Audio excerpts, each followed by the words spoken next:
Okay. All right. Figured it out. Cool, cool, cool. Thank goodness. So, what's up, guys? Y'all be chilling? How's this quarantine kept keeping you? Yeah, buddy.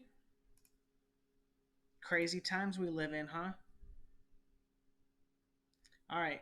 Most of you guys are here already. There's only like 10 or 11 before, so um Mayweather's so like don't get me wrong, right? And I can do a video on polymyalinaji too, but it's not that Floyd isn't good. It's not that he's overrated. It's that he doesn't always fight using the highest level skills, right? Because he mostly looks to get you into a position to where you can't really attack him, and then he looks to get his free pot shots, right? Rather than like, but he looks to do it while he's countering, right? So he does it while you're attacking him, but he doesn't do it when you're just blocking, right? And blocking and switching and transferring your weight and changing positions. You can do that without punching, but Mayweather likes it when you are punching with him or transitioning with him before he commits, right? Which is really smart, but it means that when you're not punching with him, he's not always throwing shots, right? Because he's looking to like isolate you and then make it look like well, we're gonna take a look because we're gonna get to see, you guys got to see what happens when Cotto fought him, right? And Cotto gave the line up, right? Cotto was like, nah, man, I don't need the line. I'll just feint and find a way to get onto it, right? But whereas a fighter like Lomachenko, and the reason it's not because like Lomachenko is necessarily better, right? They're both like incredible, right? But it's more that Lomachenko looks for those opportunities. He's gonna find more opportunities on average to attack you than Mayweather is, right? It's just that he's more active. So if I'm like teaching a fighter, you guys got to remember like so much of what I talk about comes from like it's like some of it is going to be averages, right? You want to be on the average side of that number, right? So even if it's 55 and 45, right? If you're looking for an average for like a betting concern, or you want to just on average know what kind of skills are going to be more effective in the ring, right, for accomplishing your goals. I think that Loma's strategy is better, right? The way that he goes about the fight. Not that Mayweather can't go about that fight that way. It's just that he doesn't, right? But also you know, Mayweather's getting to that point. He got to that point where he's 5'8" or 5'7", fighting in the welterweight division, and the biggest people in that division are like 6 feet, right? So it's like it's not really his weight class, right? So you got to give him a break there and realize, yeah, he's probably not going to be knocking these guys out. He went up to 154, probably not going to knock those guys out either, right? Like, whereas Loma is still hitting that. He's just getting to that threshold himself, where he's getting up so far in weight that he's not going to be knocking people out, right? So maybe he'll start to change his strategy, right? Anyway, that's the only thing. I would encourage fighters to be more like Lomachenko. I think it's safer to be Lomachenko than it is to be Mayweather, because Mayweather knows a lot about boxing. His whole family is a bunch of like neighborhood street thugs, right? Like I don't want to say like thugs, but like running the block, beating people up. Like all three of his brothers were professional level fighters. Like you just learn so much that you're not going to get away with doing what Mayweather does. You don't have the experience. So anyway, getting right into it, Mayweather shows his strategy right away. Get on the line with Hatton, and Hatton looks to show his diversity, right? Um, Versatility. Sorry. Getting off to the outside of the line, right? Now, Hatton doesn't get the respect that he deserves, as a fighter, because he lost to both Pacquiao and Mayweather. I'm not sure if he lost any other fights. I don't remember. Those are the only ones that like stick out in my mind. And there's a reason why Ricky Hatton was chosen by Mayweather Sr. to be trained by him, and that's because Ricky Hatton has phenomenal technique. He's actually a pretty solid fighter, really, really solid. And when he fights Mayweather, unlike Cotto, he never gives this up right here. This front foot attack, He never puts himself in a position where he's going to stop taking the front foot against Mayweather. And that's why this is such a great fight for Mayweather, because Mayweather wants to constantly be going from the front foot to the back foot, and so does Ricky Hatton, right? Ricky Hatton wants to do the same thing. So their style is going to match up really well. This is just such a great fight, really, really fun. Now, Hatton coming forward, front, back, right? Getting his weight on that front foot. And see how he crosses his head over the line here, Mayweather's line, and then he goes back? This is him looking to see if Mayweather's going to attack him, right? He's like, hey, I just fainted into this position. What did Mayweather do? Well, he got his right glove up. See how far up his glove is? So his right glove in that position, he could easily bring it up to block a shot, right? So as Hatton on the outside here crosses his head over the line, Mayweather has to get in position. See how he brings that left glove up? He's expecting Hatton to throw a cross from this position, because from the front foot, you throw a left hand. So as he's crossing his weight back, Mayweather looks to catch that shot, right? He's looking to contain Ricky Hatton already and stop Hatton from getting to the outside. Now, it looks, for all intents and purposes, that Mayweather and Hatton have the same strategy at the moment, right? Get to the front foot and throw a hook, right? They're both going to be looking to do the same thing. And that's, again, what makes this fight so interesting. Now, Hatton does a good job of getting to the front foot here, right? Boom, and then getting back to the back foot and attacking, right? Now, this is a classic make two punches sound like one, right? Boom, boom, right? And he does it with a pull counter into a jab, right? Hatton, again, very, very talented fighter. Now, look at how he gets to the outside here, right? And then in the very next frame, when he tries to get to the outside again, he tries to get to that front foot. Mayweather says, hey, you cannot have that position again. And he begins isolating that position, right?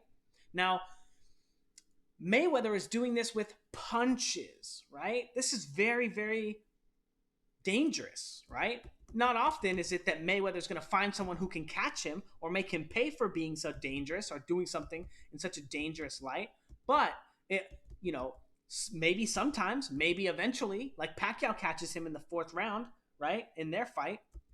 Now Mayweather again controlling him, right? Watch as Hatton comes forward and Mayweather gives up ground, right? This is very, very important, this like ebb and flow, if you understand boxing, right? That your weight, right? It's really your opponent's weight that you're watching for. That their weight is what makes them dangerous, right? It's not necessarily their feet. It's not necessarily their hands. It's their weight. So as Hatton comes forward onto the front foot, watch Mayweather pull back at the same rate, right? Stay in position. Notice he doesn't want to give this position up, right? Look at this, is such good boxing right here. So Mayweather's on the front foot. He has a really dominant position. And now what happens is when they get on the line here and they can attack each other, one of them is going to slip and move to the back foot. When that person gives up their slips and moves to the back foot, they're going to have to give up ground. So Mayweather doesn't want to continue taking a step back, right? So just follow the natural weight progression, right? Back, forward, right? Back. But Mayweather wants to shuffle forward so he can keep his weight on the front foot, right? Just long enough to stop Hatton from taking this dominant position and getting in this dominant position when Floyd Mayweather winds up being on the back foot. See, Mayweather doesn't want to wind up taking a step back right now and crossing his head over the line, because that's when Ricky Hatton's going to look to attack him, right? So he has to control his head, right? And keep Hatton in front of him. And, while Hatton's goal as the offensive fighter is essentially to cross the line as many times as he can, right? And see, again, going from the right side, right, to the left side, and see how he moves his head to the left side or to the right side of Mayweather's head? Well, Mayweather doesn't want him to keep doing that, right? Because that's how he's going to be able to feint Mayweather and make Mayweather think, right? Make Mayweather put Mayweather into positions that Mayweather may not be ready to be into, right? Even though he's, one of the greatest of all times, you want to pay attention to the idea that you can still feint and walk Mayweather into attacks as well, right? Or I'll say it like this, like positions that he's not ready to defend, right? Now, let's think about that idea in terms of Marcos Maidana. There's I think it's in the third round, Mayweather's doing the pull counter and Marcos Maidana catches him. It's in my little video where like my intro, I don't use it very often. It almost sounds like Roy does a lot to people, even though I know you don't like Roy that much. It's kind of. Um, Roy is obviously a special case, and I can do film study. Actually, maybe I could do some film study later on Roy, and kind of talk about it, right? But it's the reason why. Oh, that's just a perfect example, right? We get to see what happens when somebody's able to challenge the line against somebody, right? Against Roy Jones. What happened when Antonio Tarver Jr. challenged the line against Roy Jones? He knocked him out, right? He knocked him out easy too. Now, again, let's continue with the weight transitions, right? Now, Mayweather doesn't want to get his weight on the back foot, right? So he wants to stay on the front foot. So he keeps his position on the front foot and make sure that he can attack when he moves back into this position, right? He's going to go forward, back, forward, and he doesn't want Hatton to attack him, right? Hatton is paying attention just as much attention to where his head is as he is. So when he sees Mayweather going back this way, he knows that he wants to get off the line here. He sees that Mayweather's weight is about to transition into that position. So he's already ready for it. Now, Hatton, again, going forward, giving him a slip and a roll, right? Seeing, hey, what do you think about this position? Now, see, as he gets on the front foot, Mayweather feints him, right? Mayweather doesn't want to change positions. Mayweather wants to stay on the front foot so that he can throw his straight right hand or his left hook. Now, the reason that that's important, that idea that he can throw both punches, is the whole reason why he's so effective fighting in the style that he fights in the first place. Is because by making sure that he always has two hands available to him to attack you, and that you only have one hand to attack him, he's already increased his ability to win the fight by however many percent those punches increases, right? So if you're on the front foot, you have three punches. If you're on the back foot, you have three punches. But the zones in which you can attack your opponent are also going to be different. So it's like this whole ebb and flow and power struggle kind of between fighting position one and position two from position two, and fighting position one and position two from position one, right? And it's a lot of stuff to understand and to pay attention to.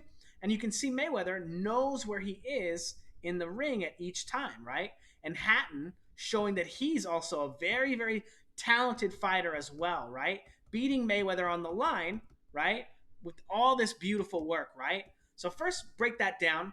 Again, this is what happens when you control the line with punches, right? That it becomes more difficult to feint your opponent. So he's here.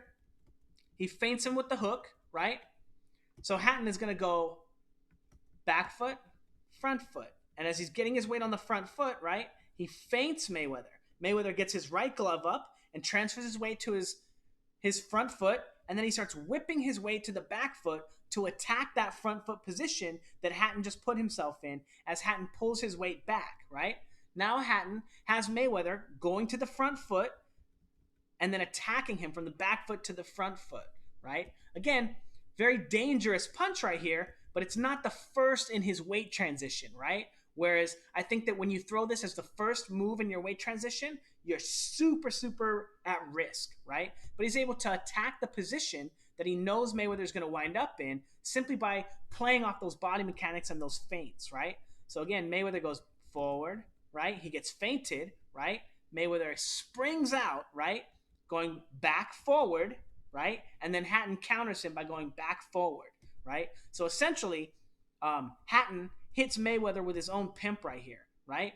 Mayweather's going from the back foot to the front foot, transferring his weight from the back foot to the front foot through that left hook, and Mayweather's attacking position one, and Hatton slips to position two, and then transfers his weight back into position one through that little cross, right? But it's just a beautiful amount of work, and even though Mayweather gets played here, right, he still does a great job of making sure that when he gets attacked on the front foot, that he transfers his weight to the back foot to get away from the next attack, right? So Mayweather still doing the right thing, still, making sure that he's in the fight, but he's going to have to, obviously it's only 20 seconds in, but figure out a better way of controlling the space against Hatton, because Hatton's showing that he can get on the line with things other than punches, right? So pretend that he had thrown a right hand here and committed to that shot, right? He'd be getting countered with that left hook.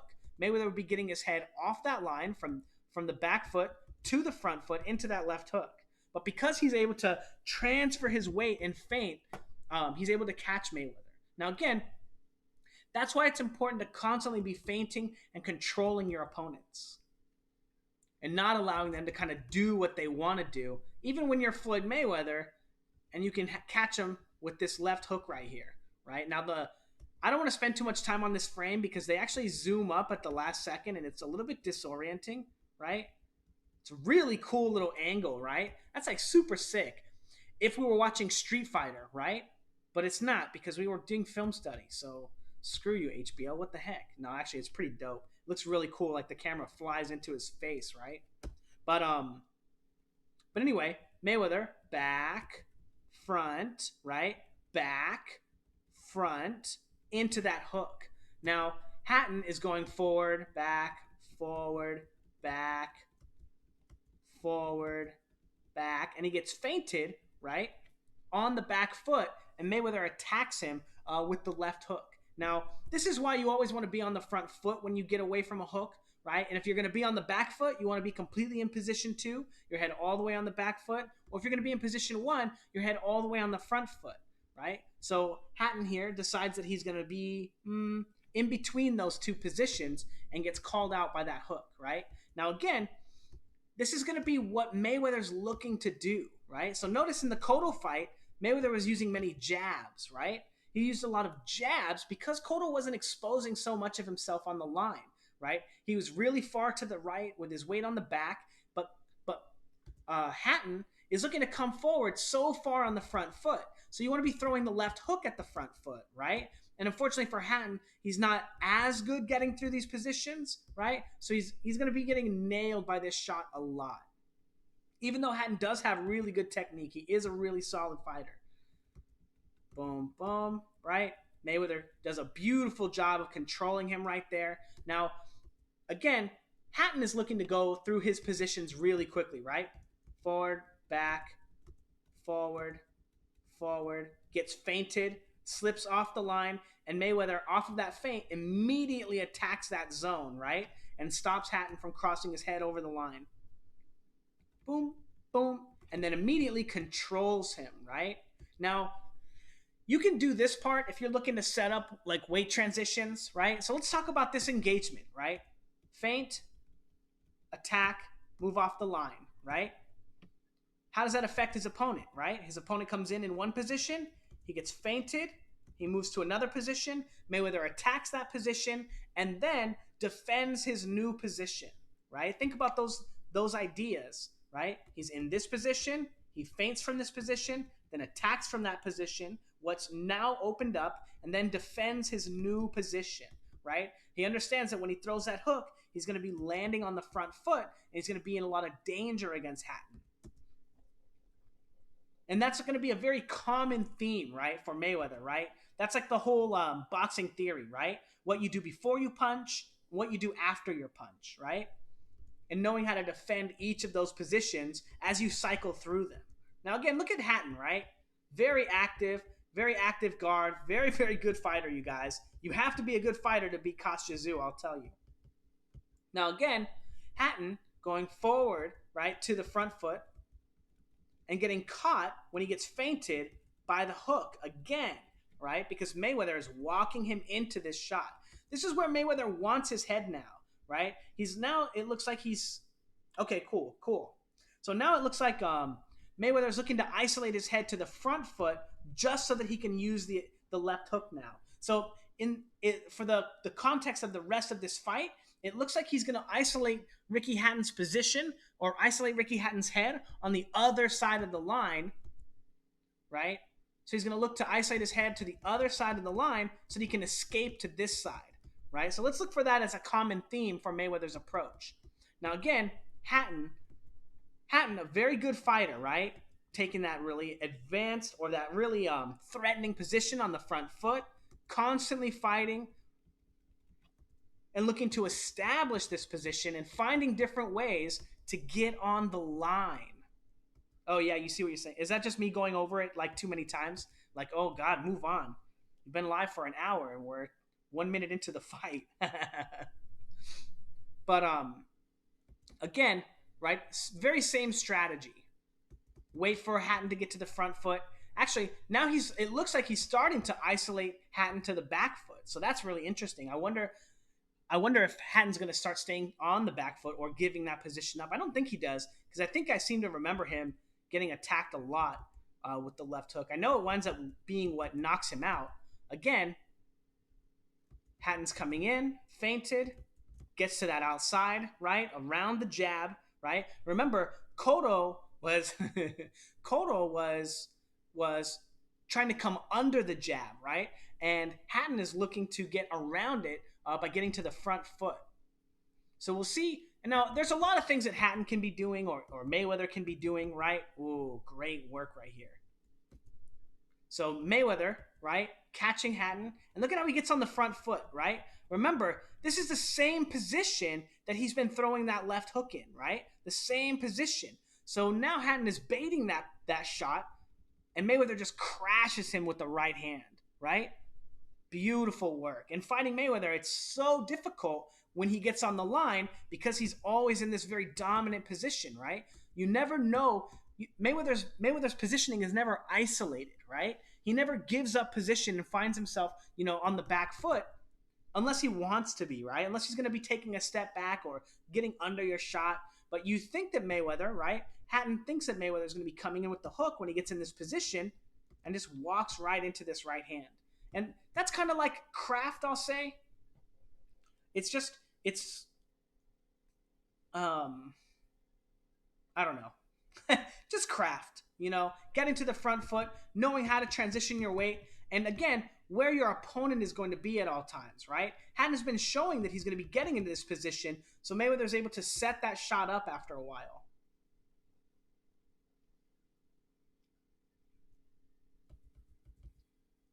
Doing a good job. Again, the same thing.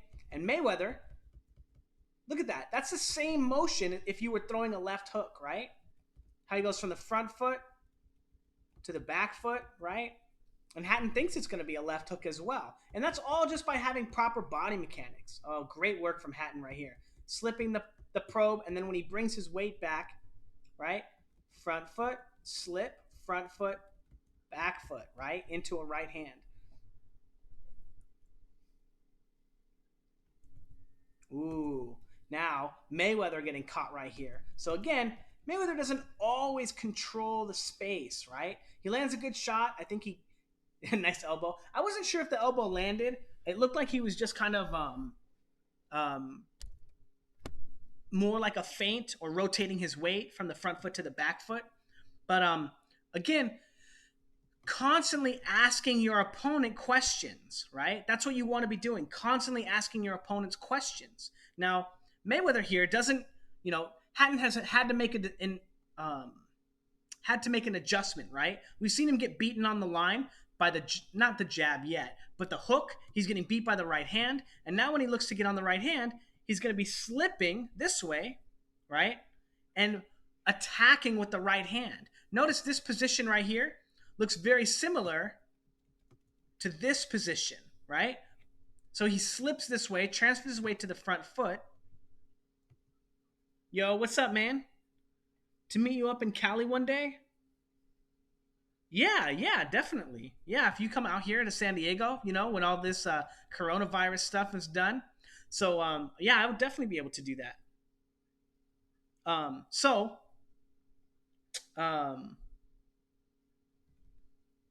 Hatton slips his weight onto the line, and this time he does it through a right hand and is able to land that right hand on Mayweather. And again, this is what happens when you're not always asking your opponent questions, right?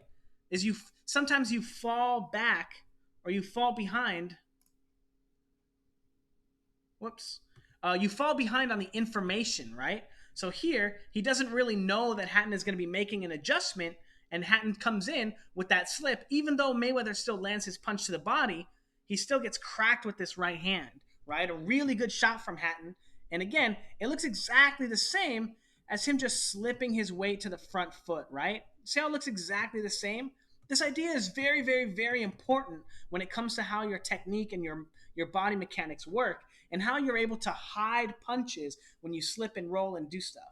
Also, Oscar, I haven't mentioned this yet in the live stream yet. Are you guys still there? It said a second ago it was lagging, I guess, but I'm not sure if you guys came back or not.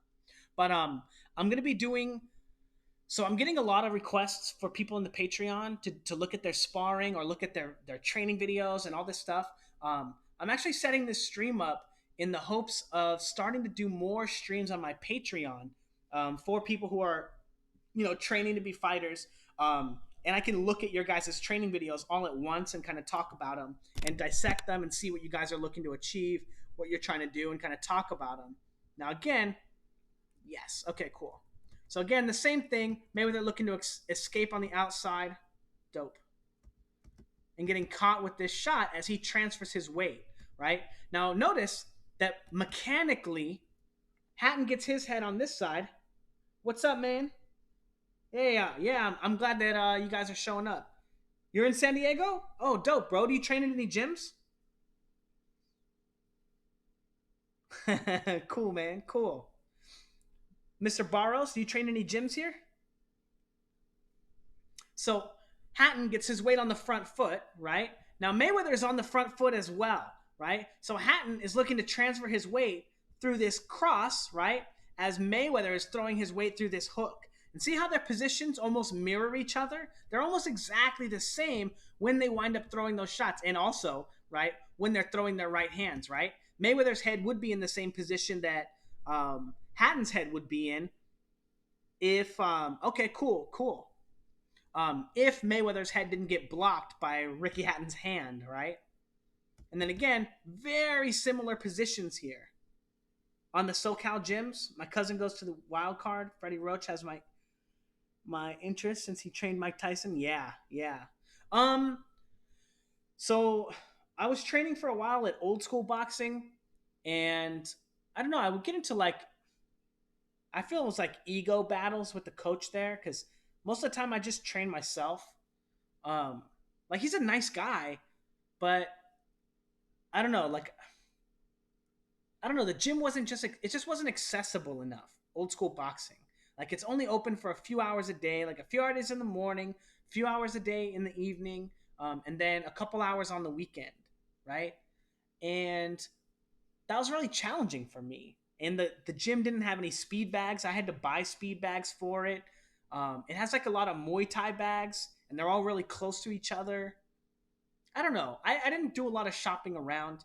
I'm training right now at this place, the boxing club. They kind of let me do whatever I want, so I don't really have to interact with the coaches or anything. I just train myself. Everyone seems pretty nice though, so it's cool. But I don't know. I just found there was a lot of challenges training there, at old school boxing, and that's the only real boxing gym that I know. But they didn't have a lot of gear. It was small. It was cramped, and I don't know. The sparring was good though. Everyone seemed to be pretty nice, And when I sparred a couple times, nobody's trying to hurt me or take my head off. I'm not that big of a guy, right? So that's kind of nice. But I don't know. That one's in El Cajon ish. Would you sign a glove if I'm sign your glove? Are you kidding me? The boxing club? Yeah, training at the boxing club right now. It's not like a super cheap gym, um, but it's actually it's really convenient for me. Yeah, it's really really convenient, and they have showers there, so that's really great. Um, but they also have they put on, I guess they put on a lot of amateur fights and stuff too, and they have competitions. They have a lot of coaches. Um, I don't know, but it's cool, But I don't know too much about the other gyms. The other gym that I trained at was, funnily enough, so that guy that was training at old school boxing is Ernest Johnson, and the coach that he trained was Tiger Smalls, and I used to train at Tiger Smalls gym a few years ago, in 2013, I think, or 2014. I think, I'm not sure. And I did not get along with him at all. That was really challenging to kind of try to train there and stuff. That was really really difficult. But anyway, we're gonna go ahead and get more back into this. I don't want to like start talking shit about the coaches or whatever. SDSU, okay. Oh yeah, yeah, yeah. Wait, SDSU, San Diego State. That's downtown, right? Yeah, that's downtown. So the boxing club, the one that I go to, is in Kearney Mesa. Yeah, and it's actually pretty nice. They only have one double in bag. They only have one speed bag. But for the most part, most people don't really use either of them, so I get to use them all the time. So here's an example, right, of Hatton, right? He's constantly getting on the front foot, right? Constantly attacking Mayweather, right? Getting him off balance. Mayweather tries to land a big shot there, right? Mayweather tries to cross the guard, gets caught with a shot here. Mayweather tries to cross the guard, gets caught with a shot here. Mayweather continuing to go forward. No, doesn't get caught there. But as you see, Hatton is not giving up any ground, right? And now Mayweather has to. And look at how because Hatton continues being aggressive, keeping his head on that side of the line, trying new things, finding other ways to attack Mayweather, right? Mayweather eventually does have to give up ground, right? As Hatton comes forward, he feints him and is able to get him to the back foot, right? He doesn't land a shot, right? Because Mayweather, it's still Mayweather. He still knows that this is the brilliant part about him, he knows that when he catches this shot, he knows what position he's going to be in after. So he knows how to continue moving, right? Continue moving, continue staying off of their line, right? And now he's going back to the jab. He's moving away from the hook. So we'll see how this changes, right? Because Hatton having some success getting away from the hook, right? In the last few moments. So Mayweather's starting to change the game plan and meet him with the jab instead. Oh, meet him with the right hand instead. So again, you can't really tell which one he's going to shoot. And as he's slipping to the outside, Mayweather feints him, right? And this is one of those things that people like, who try to imitate Mayweather, they don't see. So he's going back foot, front foot, control, right? Feints him a little bit and then shoots the right hand, right? So when Hatton is waiting for the left hook, because Mayweather's been attacking him with the left hook, he gets blasted with that right hand right there. Great work from Mayweather, breaking the pattern and finding an extra opportunity to attack Hatton in a way that he's not expecting. And again, that's one of the things that Mayweather is really good at, right? As soon as he gets predictable, all of a sudden he's not predictable anymore. But he's not always asking questions, right? Now, shooting the right hand, tying him back up, and Mayweather super strong on the inside. People probably don't even realize how tough he is to fight on the inside. But look at this, man. Hatton again coming forward, front foot, back foot, front foot. Mayweather's on the front foot. So Hatton goes to the back foot. Hatton feints him, gets in his guard, right? But Mayweather's feinting him too, right? As Hatton comes forward, watch Mayweather's glove come up, right? Just a little bit, right? The way how Mayweather met Hatton's head fake with the jab. He made a Tyson video moving forward with head fakes. How do you get on the line moving your head and not get countered like Hatton? Well, that's the thing. Hatton's doing a good job, right? Hatton's doing a good job, but Mayweather's really quick. The only thing that Hatton has to worry about is making his second weight transition faster. That's what he needs to do. So the idea, right, would be let's go back to the hooks that Mayweather's looking to throw, or let's see. So here, the idea here for Hatton, what he wants to do, and what you want to do if you're doing the peekaboo style, right? The peekaboo style, in theory, is just crossing your head over your opponent's line, right? And in theory, you want to be able to attack your opponent each time you cross their line, right? When you cross their line to the left, you want to cross it with the right hand. When you cross their line to the right, you want to cross it with the left hand. And in theory, you just want to be able to do that very efficiently. So here, Hatton's going to be getting on Mayweather's line, right? So he gets on the line, and then he moves just enough this way, right, to take that big step. And notice, very important, you guys, Ricky Hatton has a great front foot, right? See how he gets on the front foot through the heel here? Through the heel, right? And then crosses his weight back. Now, what you essentially are looking to do as a Tyson kind of fighter, you just want to cross their line ever so much, just enough so that you can land the next shot, just enough, right? So he wants to cross his head probably a little bit sooner than this, back to the right side of Mayweather through that jab right there. And essentially, you're gonna making trying to make a lot of situations where you're moving your head over the line just enough to attack them and then back, right? So Mayweather, right? Here he goes. Boom. See how he crosses his head over the line just enough? Crossing the line with head movement and punches. That reminds me of the Dempsey roll and roll Jack Dempsey. Yeah, exactly.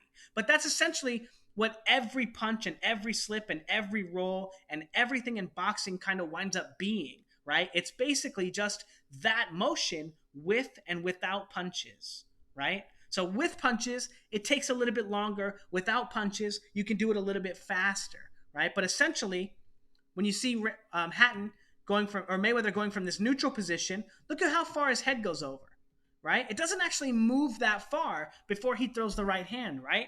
And now in theory, with the right hand here, he could snap back with the left hook. But Mayweather's not looking to throw punches in combination with his opponent, right? He's just trying to land that shot and start moving on to the next weight transition, right? Move into the next engagement, right? Oh, this engagement took 10 seconds, right? So maybe I have to have 18 engagements per round, and I want to make sure that I win at least 10 of them, right? And you can probably break it down like Mayweather does, probably into increments or into the round like that, where you're kind of just trying to win portions of the round, and then win enough portions of the round or engagements that you wind up winning the round. So Hatton, here he comes, right? See how he gets his head on this position? This is a great position for him to throw across, right? So he gets feinted, he stops his weight transition, and then he transfers his weight to the back foot without moving, right? See how he transfers his weight to the back foot without throwing a punch or anything? Well, what you want to be doing every time you transition your weight, you get to the front foot, feint, right? Now you start transitioning your weight before, right? Before you transition your weight after, give your opponent another feint, right? Maybe feint them with the right hand before you change positions, right? Like Mayweather, constantly feinting. He doesn't ever want to change positions, right? Let's just focus on Mayweather real quick here, okay? Front foot, right? He's on the front foot, feint with the lead hand, feint with the right hand, right? And then he throws the hook. But Hatton is coming forward, Mayweather feints him with that left hand right there. Hatton's coming forward, Mayweather feints him with the left hand right there, moves him back. Hatton coming forward, Mayweather feints him, gets him off the line, right? Then he throws that left hook. Now, I think he's looking to feint and then feint with the right hand here too. Boom, boom, and then walk him into the left hook if he was getting away from the right hand. But I don't think Hatton even saw the right hand, to be honest. But what Hatton wants to be doing is kind of shortening these weight transitions, right? Figuring out ways to make them a little bit smaller so when he gets in this position, he can come back with a really short left hook, right? Is there a reason why he's not throwing a left hook here? Not really, right? Other than he hasn't practiced it. But in theory, you just want that weight transition when you go from the front foot to the back foot to be really tight and crisp with that shot, right? And I know it's a little hard on the heavy bag if you're practicing that stuff because the heavy bag is so big, right? It's hard to attack certain positions, right, with the heavy bag. But it's really, really, really important that you can use your creativeness, right? Your what do you call it? I don't know what you call it. Your imagination to understand that stuff so you can practice the right body mechanics. Because a lot of times when you fight on the heavy bag and stuff, the heavy bag is so big that it blocks all your weight transitions, and people don't actually get to train and practice in the most appropriate way. Now, Hatton coming in and getting blasted, right? Now, essentially, this is what you want to be doing, exactly what Mayweather's doing here. See how his head crosses the line only a little bit by the time he lands that right hand? Essentially, this is what you're looking to do, right? Ever so slightly cross your opponent's line, land a shot. And see how we could come back with the left hook here as Hatton winds up dipping on that front foot? And then again, slowly controlling him. Make two punches sound like one. Control, right hand, right? Walks him into that shot. How do you practice faster weight transitions? So You know those drills? It doesn't look like. I keep looking at Mayweather and how he uses and doesn't use the Philly shell and comparing it to Lopez. Hardly ever probes. Yeah. And Mayweather is always making opponents react. Yes. Yeah. Well, Mayweather is controlling them, right? So I think you're probing when your weight is going forward. I think you're kind of controlling. I don't want to. I think there's a better way to organize that, but it's very similar, right? But because Mayweather is doing it in a defensive way, right, rather than an offensive way, even though it's offensive because Hatton's coming at him, But that's a very good point, Mr. Funk. Very, very good point. Um, Now, Oscar, those videos. I have some videos in my um the training videos, the bag drills, the one where you just left hand, left hand, right hand, and you throw those back and forth. One of them looks like a hook, and then one of them looks like a straight punch. Those are what you want to do to practice, right? You want to make those. You want to make those weight transitions as sharp and fast as possible. Go from position 1 to position 2 through a punch as many times as possible. Boom, boom, boom, boom, boom. Right? And that's what you're looking to do. I think other people in boxing, they call it a shoe shine, right? I think that's what your coach was saying. I think you put that video in there, and like your coach looks pretty fast, by the way. He does look really fast. And he does that really well. And you do have to practice your weight transitions to punch that quickly. But I think the key, and what a lot of people miss and mistake on that idea, is that it's really, really, really important that you learn to finish your weight transitions, that you go all the way through them, right? See how far forward Mayweather is on the front foot when he lands this right hand? Boom. Look at how far over he is. He continues slipping after he lands that shot, right? Do I have to have move my head with it? There was that Virgil Ortiz dude video you did mentioning the same drill. Yeah, you do want to move your head. That's like one of the biggest keys because you can fight in a neutral position just on the line, jab, right hand, but those are not going to be power shots. They'll never be power shots. Yes, exactly. You want to move your head all the way to the side. And as you practice that, and that's why I put those drills out there, I guess I didn't do a great job of describing how important those drills are. Let me actually interrupt what I'm doing right now. Let me see if I even have that video.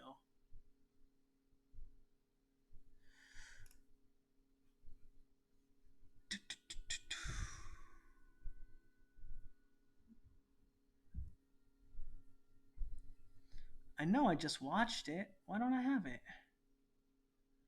I think I downloaded it. No, I know I did. Downloads.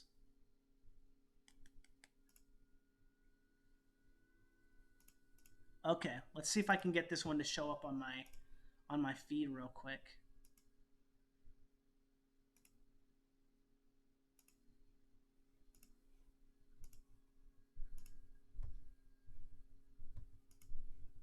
Oh no.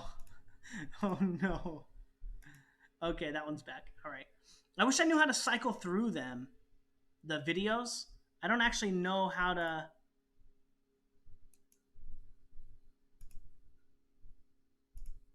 I don't actually know how to switch it through.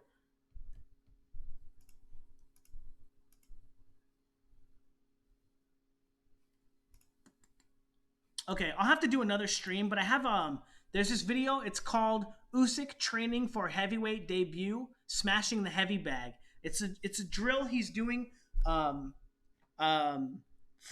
Fight Hub made the video, but the way that he does it and the way that he's attacking it, it's nearly exactly the same way that I put that video in the in my Patreon to talk about weight transfers. And as long as you follow those rules, even if you don't know what you're getting out of it, you're going to get a lot out of it. And the reason that that's like an important idea is because that's how basically all of boxing is. You know, everyone has these like secret drills that do all of this and do all of that, and you're supposed to learn and practice them because they're essentially supposed to facilitate all of the things that you want to accomplish in boxing. And there's a lot of like hidden. What's up, man? Talking about weight transfers, talking about boxing. We were talking about Mayweather. We wind up getting a little sidetracked, and we're talking a little bit about Hatton.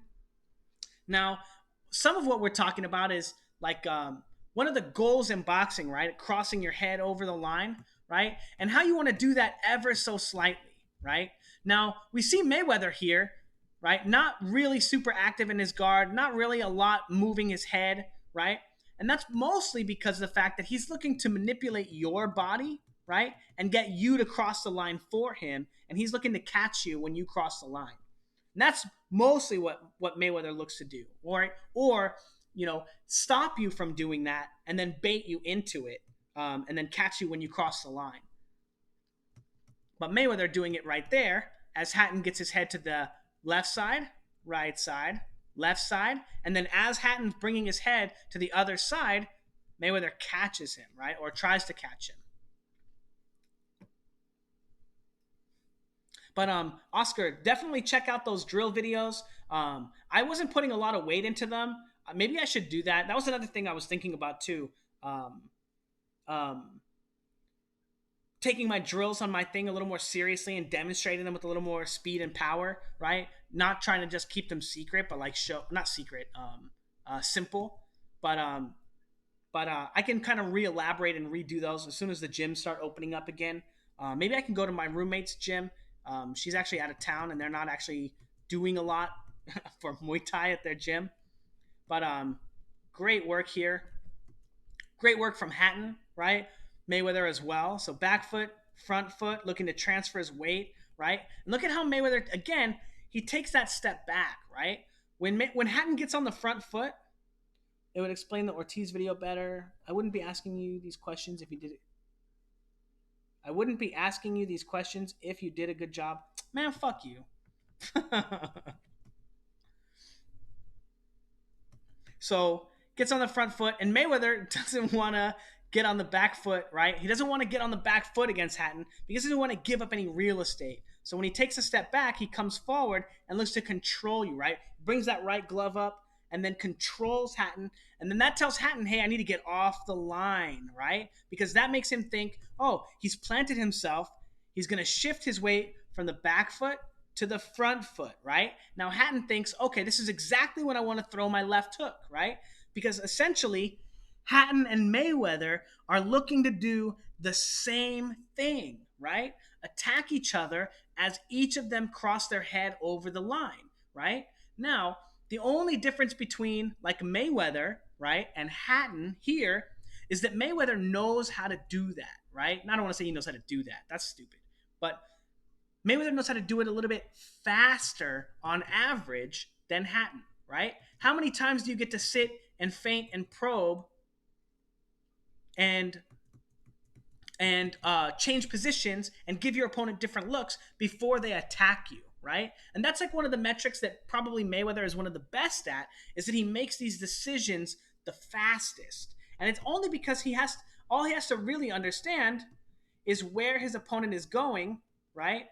And then how to defend those positions. As you see, he's able to easily, as Hatton is going from the front foot, attack him. He knows he's going to get to the outside. Boom. And then how many punches here hit the other guy's gloves? Strange questions. Well, sometimes you throw punches at people's gloves. What's up, Mark? Sometimes you throw punches at people's gloves because you want to control their glove before you want to control them. Now, this is why you don't want to be on the back foot, right? So Hatton shoots that right hand, takes the front foot, pivots around Mayweather, and throws that left hook right there, right? But it allows him to throw many more different kinds of punches and throw more in combination, right? And that's one of the reasons why Mayweather is going to look to avoid being on the back foot at all times, right? And also why whenever he gets on the back foot, he immediately likes to close up that distance, right? Get inside with you and tie you up and stop you from punching you, right? People say holding, boxers say controlling, even though it is a little bit of holding too. But yeah, you can throw punches at someone's gloves if you want. There's no problem with that. Actually, you guys, I don't want to talk shit, but no, I don't want to talk shit. Anyway, so Hatton coming forward again, same thing, right? Take that front foot, feint with that right hand, Will you do more Hatton fights? Did you break down Pac's fight with him? I haven't done that yet. Actually, I was thinking about doing more Hatton fights. I was originally gonna do Paulie Malignaggi first versus versus Ricky Hatton, and then I was like, nah, maybe I'll do him versus Kostya Tszyu, right? But I want to do him versus Kostya Tszyu for sure. But I don't want to put Paulie Malignaggi on blast, right, for being not a just not always the most talented, right? But his fight versus Pac is an interesting one because he does kind of get stomped. Whoops, what happened there? He does kind of get stomped, I think. I don't know where we were. Shoot.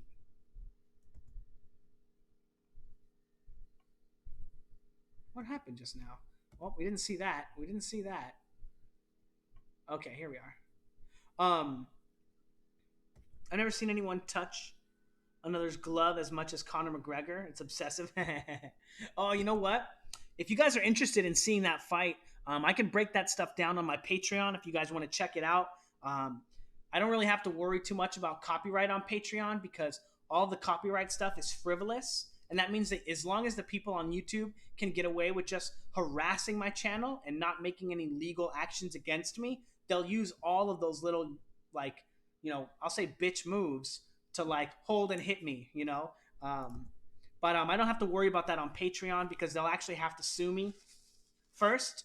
So I can actually break down all those fights and do it. This should go to YouTube anyway. It should wind up in maybe in a different folder, but it'll be wind up in a similar thing. So again, front, back, right? And look at Hatton's about to cross that line, right? Moving into him. Beautiful work from Mayweather. This is like really high level stuff right here. This, right? Just quickly, how is he able to see this, right? Well, he knows where Hatton's weight is going, right? And all he does is change his weight the other way. Mayweather did the peekaboo and changed his game plan 3 times. I'd love to see it. What are you talking about? The peekaboo against who? You got class? It's cool, bro. Are you talking about against Conor McGregor? So Mayweather looking to control the space with his head movement, with I don't know what. Back, forward, back, and then attacks him while he's going from the forward, back, forward, back. When he's on the back foot, attacks him with the jab, timing him. Great right hand right there. Hatton again, the McGregor one. Okay, I can probably do that one on my YouTube or on my great shot right there. I can probably do that one on my Patreon for sure. And I actually had McGregor winning like I think the first 4 rounds in that fight. I think McGregor did a really good job. He doesn't have the the experience to really know how to get into the a 12-round doghouse fight. Oh no, Tension. I don't know if we should do that one. Tension. I think Tension wound up. Didn't he weigh in at like 110 pounds or something? That kid was so tiny. Mayweather just smashed him. Anyway, so Hatton going to the outside, and then as he crosses his weight back to the inside, right? Mayweather is looking to time him back, front, into the right hand, right? Just quick tap and then roll his weight away from Mayweather, right? Now, this is really interesting, you guys. Someone asked me a long time ago, how do you know which way to roll your weight? Well, when Mayweather's shooting his right hand, his weight is going from the back foot to the front foot, right? And Hatton's weight from there is going from the back foot to the front foot, right? So now he's going to want to get away from the left hook because Hatton's weight is already on the front foot, so he's going to transfer his weight to the back foot. So Mayweather, from this position, understands that because Hatton is bringing his weight from his left side to his right side, he wants to get under the left hand there, right? And even though he doesn't get under it because Hatton's not throwing that punch, he's using body mechanics to predict where Hatton's next attack is most likely to go, so he knows where to put his weight after. Now, this is really good from Mayweather. He doesn't do this often, right? He catches that jab and then counters with the left hook, right? But we don't often get to see Mayweather defend a position on the line and then attack, right? Very, very, very rare do we get to see this. Roll your weight the opposite way your opponent is going. Kind of. There's like a constant juxtaposition between where your weight is and where your opponent's weight is, right? Part of the reason that winds up being the rule, because it's not the hard and fast rule, right? But if both people are on the front foot, right? If both people are on the front foot, um, then both people can attack each other, right? With left hooks, with right hands. There's nowhere to go. So you constantly need to be going forward, back, forward, right? And when your opponent is pulling their weight from the front to the back, right, you need to take your weight um, and change positions, I guess. Like you're not going to take your, let's see, how do I explain this? It has to do with the position, like position 1 and position 2. I'm gonna have to do that video on my Patreon soon. Um, Maybe in the next couple of days. I can have it recorded and posted on my Patreon talking about these positions and the way that they're affected by your opponent's position. But that's the game that they're playing here. Actually, the next time that comes up in the Ricky in this fight, I'll kind of talk about it. Okay, so this is a decent example. So Mayweather throws the hook, right? And Hatton looks to throw an overhand right. And see how it goes over Mayweather's shoulder? Mayweather's going from position 1, essentially, right, to position 2 on the back foot. I'll look for a more clear example of this. Okay, right here. Mayweather's on the front foot. Now, when Hatton gets on the front foot, right, they're both in position right here to throw left hooks, right? The only difference in this is that Mayweather got there first, right? Mayweather told Hatton to get into that position, so he's going to be able to move positions faster because he was already there, right? Think about like running a race with somebody, but you get to start the race at 10 miles an hour, right? They're starting at 0, but the race starts at the same time, right? Think about it like that sounds so stupid. But basically he just gets to go forward. My coach tells me things about rhythm, being how fast you transfer your weight back and forth. I'd love to see it. Yeah. Could Bud have done that move Floyd just did? Yeah, definitely. Definitely. Bud's a pretty good fighter. He's very talented. Really, really good body mechanics, front and back. So, man, I'm having a hard time finding those positions because both of these guys are fighting so well, transferring their weight, right? Going through, like, this was actually just such a great fight. Even though I picked Mayweather to win, and I remember a guy at the boxing gym gave me even money on Hatton. What a psycho, right? Hatton going front, feinting, getting all the way on the front foot. And see how Mayweather doesn't give away his position here? Now, Mayweather expects this to wind up being probably just a regular left hook, front to back. So he winds up getting caught with it because he's transferring his weight to the back foot, it looks like. Back, forward, back, back. Yeah, he's transferring his weight to the back foot through that shot, right?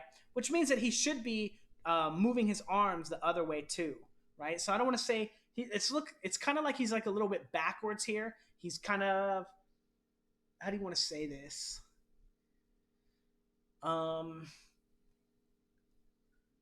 He's defending the back foot like he's on the front foot, and that's why he's getting caught right here. This is really hard to do, by the way, because you're not really expecting your opponent to throw a leaping left hook, right?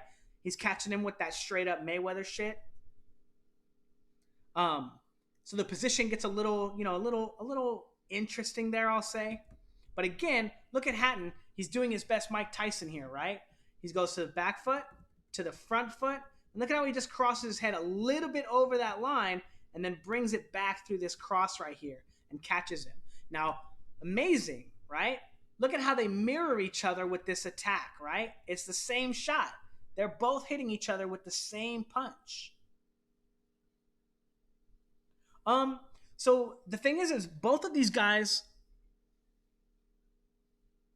are learned boxing with different rules and different connotations. But what they're learning is essentially the same rule set.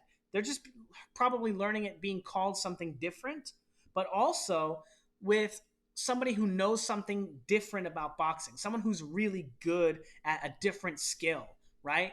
Because Mayweather actually is really good at fighting on the back foot. He does mostly want to fight off the back foot, whereas Hatton wants to fight off the front foot, right? So Hatton's going to be better fighting on the front foot than Mayweather is fighting on the front foot.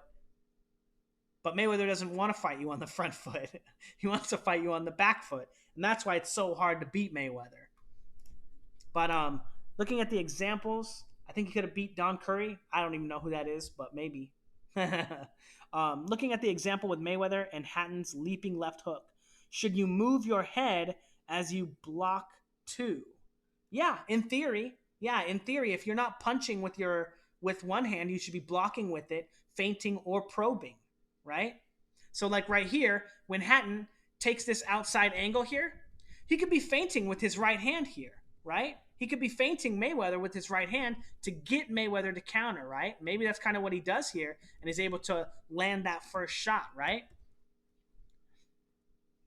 But anyway, it's just a really interesting idea the way that your body mechanics play such a pivotal role in boxing. Not only in what you can do, but in what you're able to predict your opponent can do too.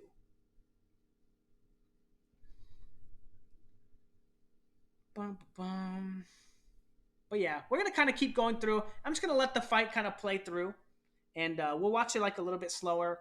Well, we're not gonna watch them scold each other. But for the most part, that's what's going on, right? Hatton's doing a good job of looking to control, not control, move his head on and off the line, right, and bait attacks, right? Good work from Hatton right there, getting on the line, and again, because he doesn't have to change positions with punches, right? He can just change positions with head movement, right? Feinting, again, that same motion right here, starts moving, crossing his head, and look at Hatton, really smart, right? When he comes forward, he's going to catch with the right hand, right? Look at him catch with the right hand first, cross the line, and then looks to cross his line back, right? But Mayweather is starting to pick up on it, right? He's starting to say, okay, so this is what you're trying to do, right? He's going to start making adjustments and taking that attack away from him because Hatton's actually had a decent amount of success with it. And again, some decent amount of success with it. Catching him with that shot again, right? So let's see how Mayweather looks to take it away. Oh, looking to land that right hand again.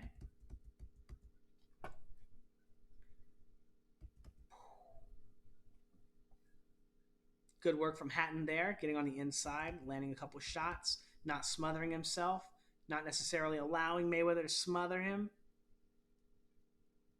Oh, okay, round three starts out. And again, this is one of my favorite things from Mayweather. I love that he does this, shuffling around the ring, right? Hey, you're coming in too fast. I don't like it. Slow down. Slow down, or I'm just going to keep running. Slow down, right?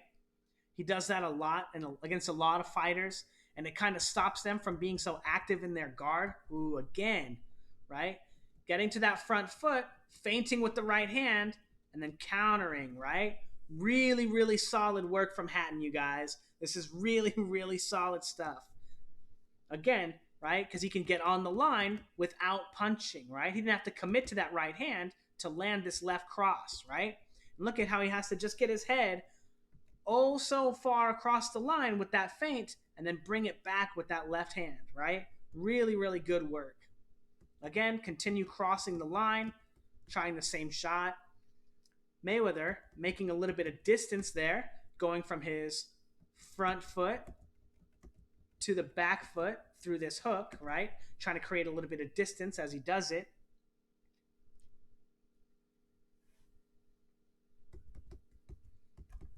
You know, and now this is like the another one of like the more like disappointing things about the Mayweather fights is that you don't want to see so much holding or so much wrestling or what.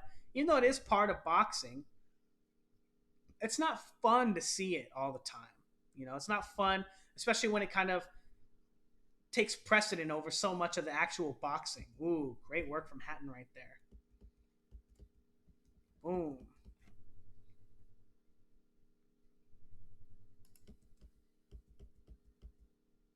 Yeah.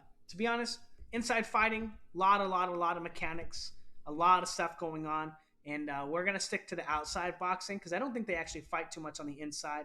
I think Mayweather's able to kind of stink it up enough, but again, Mayweather probing right with that shoulder, Hatton feinting and probing with the right hand as he crosses his weight, right?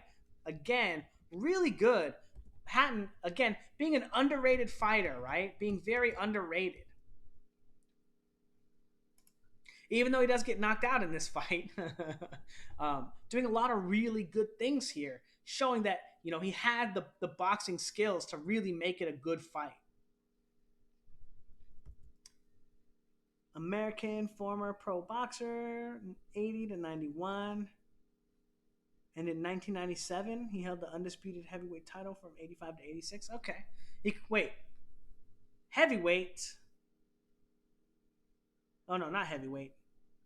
Welterweight. Okay, okay. I was like, dang, you think Hatton could beat a heavyweight? That's crazy, man. So, Hatton getting on the front foot, right? And when he comes back and brings his weight from the left side to the right side, he does it with the left hook. And Mayweather's able to see it because he knows that position's throw is used to throw the left hook, right? In theory, that's kind of like telegraphing your shot, right?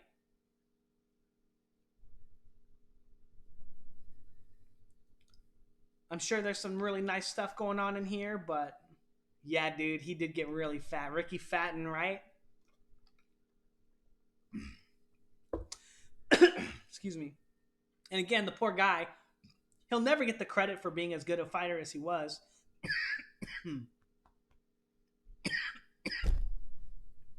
Because to be honest, he was a pretty good fighter. One of my coach's friends, Daryl Williams. Oh, that's cool, man. Yeah, he's a legit guy, man. He's legit. Excuse me, guys. Sorry. Really solid technique. Really solid tactics. He just needed to tighten it up a little bit, right? I think that if he would have stayed with Mayweather, and Mayweather could have actually taught him how to transfer his weight. So Mayweather had a lot of complaints, Mayweather Sr., about Hatton not moving his head. And that's mostly because of the fact that his head stays so far on his front foot, right? See how when he brings his weight back like this and he smothers Mayweather, his weight never actually touches his back leg, right? And that's like one of the things that a lot of real pressure fighters don't ever get good at, is fighting off the back foot. And again, that's like Mayweather's specialty, right? Even though we see him mostly fighting Hatton here on the front foot, he's really good on the back foot. Great work there. Timing Hatton as Hatton goes forward, back, and then he's about to go back, forward, timing him with that shot, continuing to control him, doing a great job controlling him with that forearm there. And again, Mayweather, I don't know why it took so long for people to figure this position out, that Mayweather's going to be shooting a right hand from there. But it took people in boxing a really long time to pick that up. Again, the importance of being able to move and use head movement without punching, right? Very, very, very important, so you don't wind up out of position, right? And getting baited into an attack that your opponent can counter, right?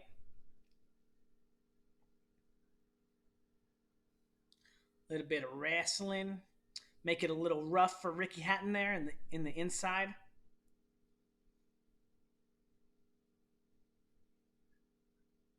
And again, Hatton or Mayweather fighting on the right side, right? He has control of Hatton's right arm. He's attacking him with the uppercuts. He's creating space, right? And he has control of the correct side of Hatton's body so that he's not actually in any danger. And then again, on the inside, understanding his positions, right? Where he can attack, where he can't. Damn, this round actually went by pretty quick.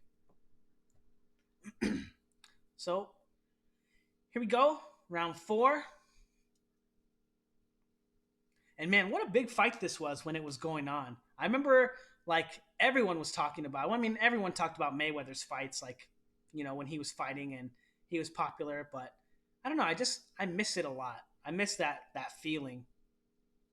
It was kind of like, every May, every September, you knew Mayweather was fighting. Now Canelo's going to be fighting, but you're like, oh, but who?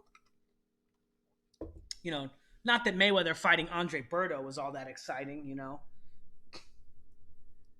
But I was excited when he fought Victor Ortiz. I was very excited for that fight. I actually thought Victor Ortiz might be able to win, too, if he hadn't, gone full retard and gotten knocked out. Great weight transition, back foot, front foot. Really, really sly right there.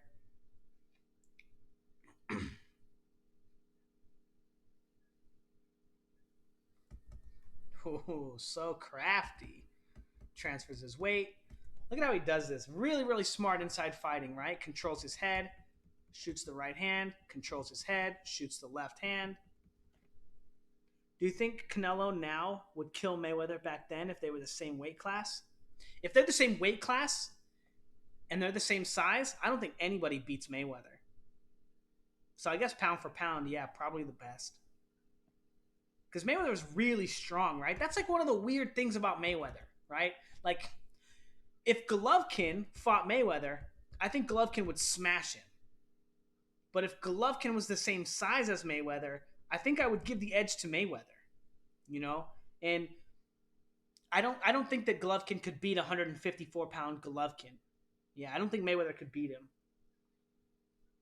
Um, so I'm not sure, but I don't think I don't think Canelo is still ready yet to beat Mayweather, even though he got a split decision.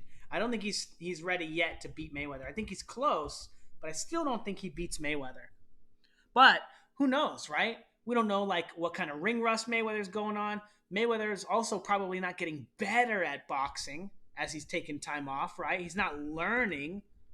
Great work here. Now again, this is why you don't jab from the back foot, guys, right? Hatton going front, back, and getting caught with this check hook from Mayweather, right?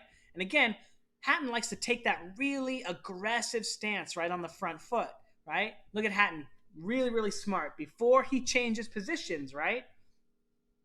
He comes forward, and before he changes positions, look at that right glove, how he brings that up to catch Mayweather's jab because he's about to change positions. He's about to change positions, and Mayweather times him with that left hook right there. Now, Hatton catches him with the jab, but Mayweather goes from the front foot to the back foot as Hatton is going from the back foot to the front foot through that hook, right?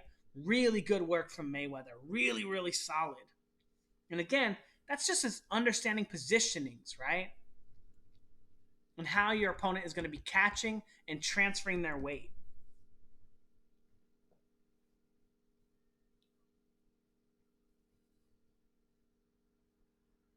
Whoa, fancy, man. Super good technique here. So the back foot, pull counters to the front foot, right? And look at how he controls his head, right? Don't just think about that, right, as him moving his head, but Hatton moves his head as well to get off the line of the next attack. And see how he gets stuck there because he gets controlled? Boom, boom.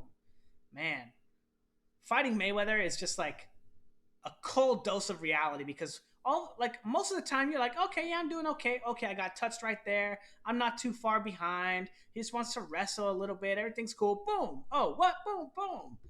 And just out of nowhere, you relax just a little bit and you don't even realize how much Mayweather is paying attention, right? How disciplined you always have to be. But if he fought in Las Vegas on May 4th. Who? What? Oh. Oh, this year? Oh, that'd be sick. Oh, how crazy would that be if Mayweather fought Canelo this year? Right? And that's how he decided to come back. Obviously, he's not coming back because he just lost his uncle. So, who's going to train him for his comeback fights, right? I don't know.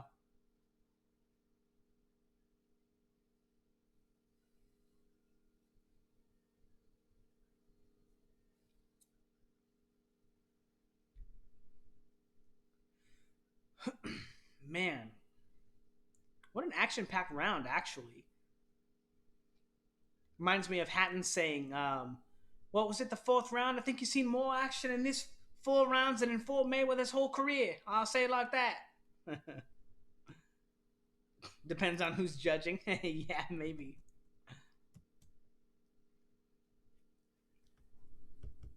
Oh, whoops. Oh, maybe I can change. Okay, so I think this will be the last round that we do of this fight. We're probably not going to watch. Actually, maybe we could do the knockout round too. Because I kind of wanted to switch it up and show you that drill too. That Usyk drill. I wonder if there's a way that I can do that. So a lot of inside fighting. And that's not my favorite, to be honest. I'm not actually the biggest expert. The main boxing rules still apply. Crossing your head over the line, controlling your opponent. But I have like considerably less experience fighting like this than regular boxing. Most people I've fought don't want to fight on the inside either.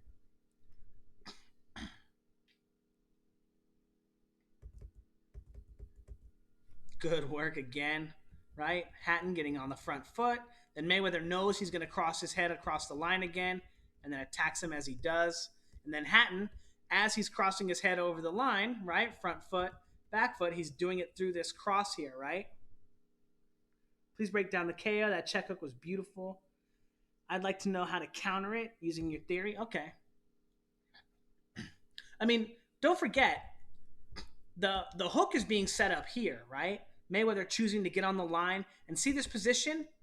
Hatton is always getting on the front foot, right? So Mayweather just has to figure out how to get him here when he winds up being from the front foot to the back foot, right?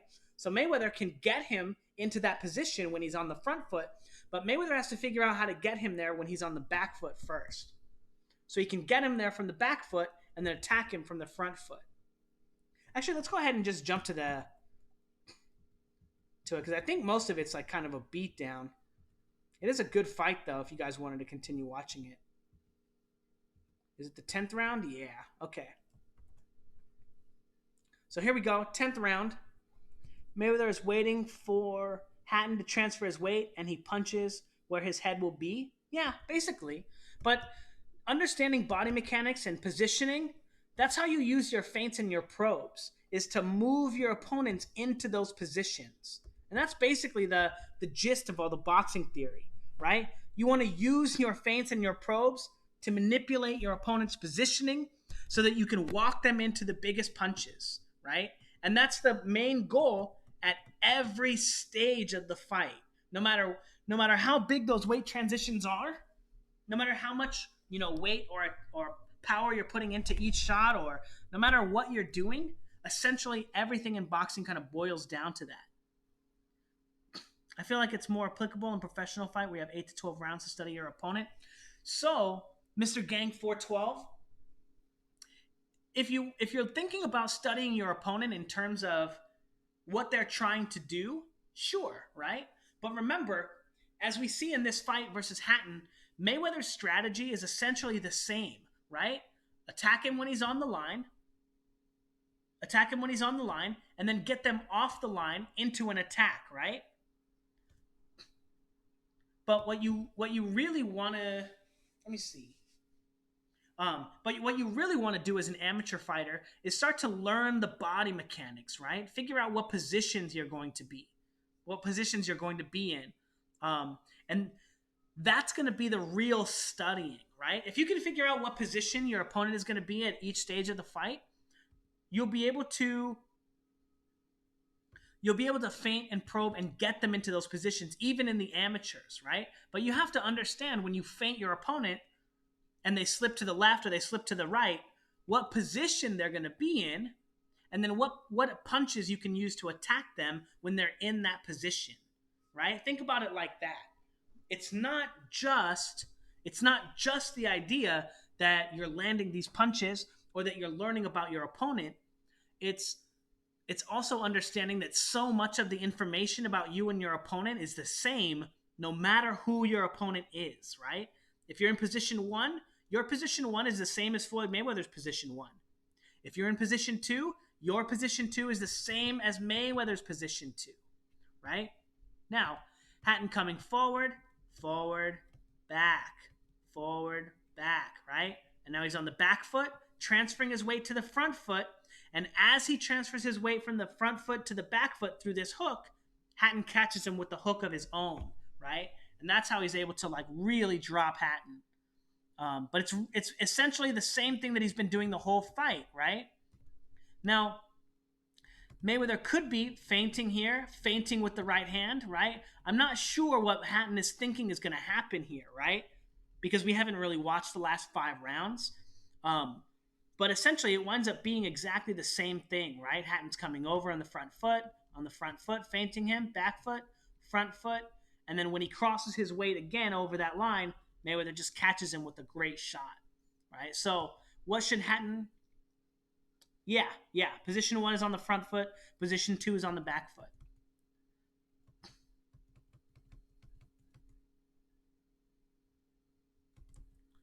But as you can see, Mayweather goes from position one on the front foot, right? Hatton's on position one on the front foot, and they're both going to be throwing punches and crossing each other's guard, right? Now, this is usually why when you're crossing the line, you want to be controlling your opponent and you want to be stopping your opponent, because when they get all the way on the front foot like this, right, and they cross their weight all that way, they have a lot of power, right? Now, what Mayweather's kind of doing here, he's putting Hatton so far away from him that he's going to be bringing all that power that he has into his punch, and he's kind of being a little shorter with it, right? And that's like one of the effects of being able to control the line, right? Or control the position of your opponent being on the front foot. And that's what Mayweather was looking to do throughout this whole fight, right? Control that position and alienate him from it. But Hatton never gave that position up, did he? Right? Even in the 10th round, he's doing the same thing that he was doing in round one and getting caught with it, right? I noticed that in this clip you don't talk much about lead foot dominance. Hatton's trying to do it, but he's failing. You're talking about well, they're not southpaws, right? And that's like very I think that's a really particular idea for the southpaw orthodox dynamic. I don't think it has a lot of place in orthodox fights, simply because of the fact that you always mirror your opponent, right? So I think that stuff always winds up being net neutral. But the way that you decide who has the more dominant aspect of it is that who has more boxing IQ, right? And that's who's going to determine who has the advantage in a neutral position. But again, man, this left hook right here. Oh, not that one. This one right here. Wait, come on, hit him, bro. Why does Mayweather look so worried? Right?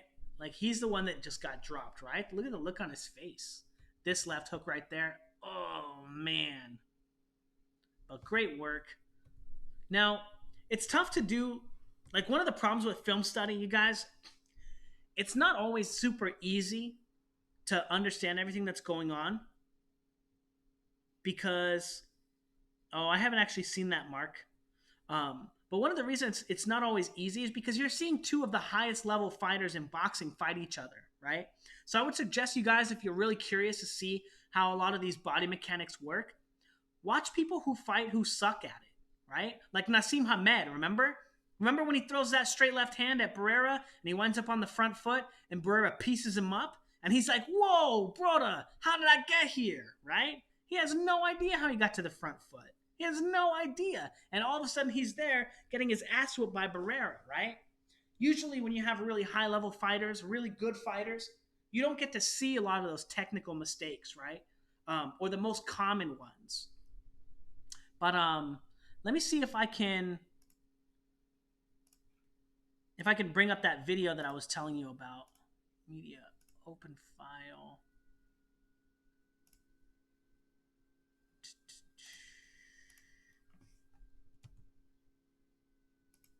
Cool. Thanks, Fight Hub. Joshua Ruiz Wilder and Fury's amateur fights, and you'd understand. Savage.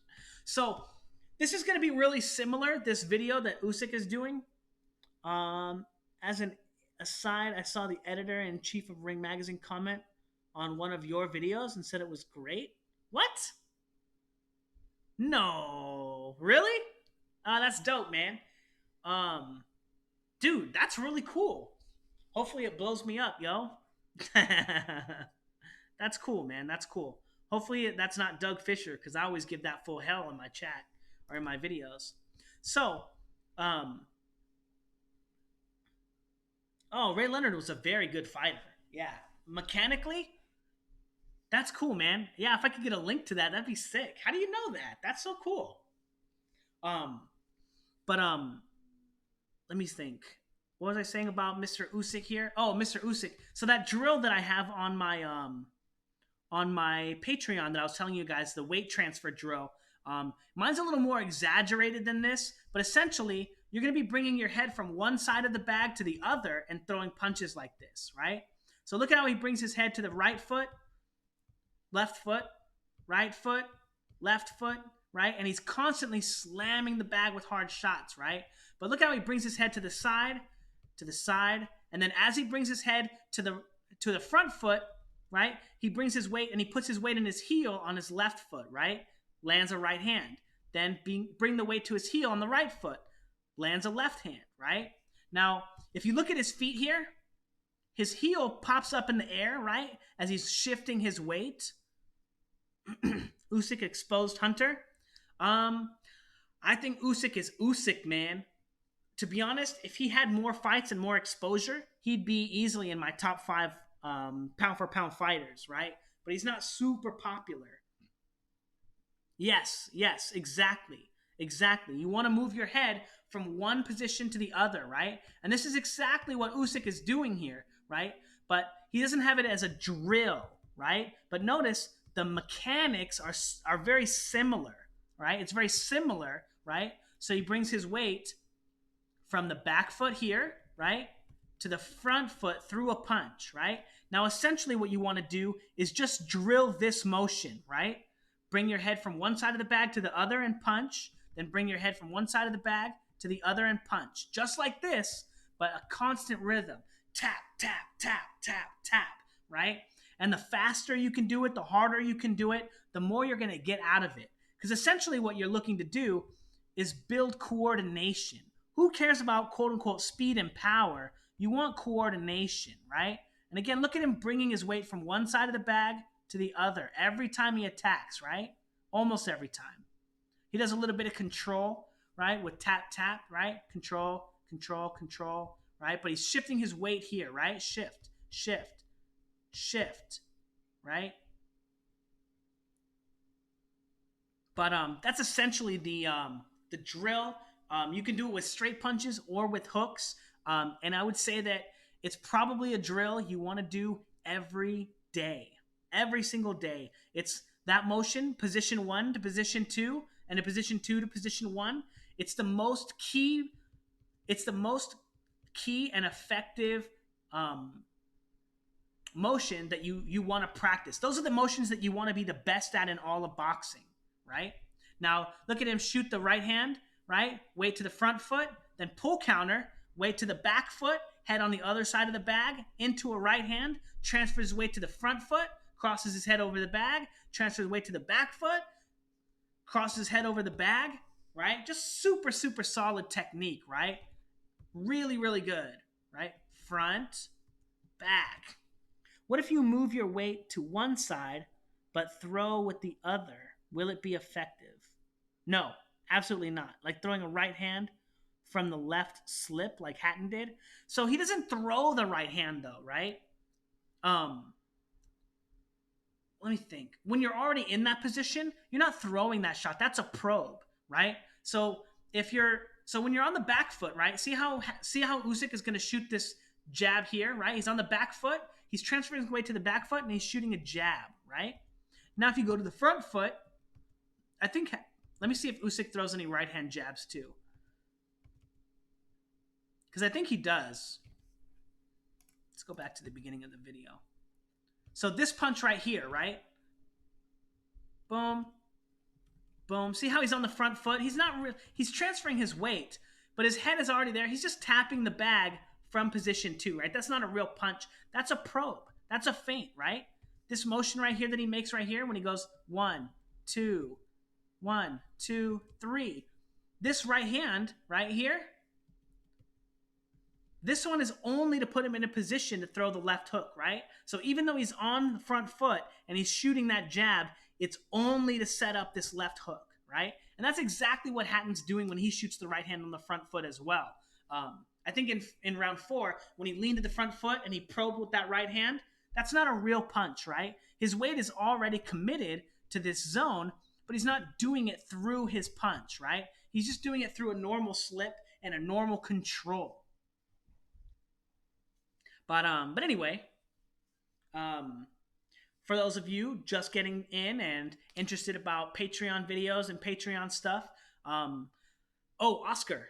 So I'm going to be doing, I know originally I have a bunch of training videos from people.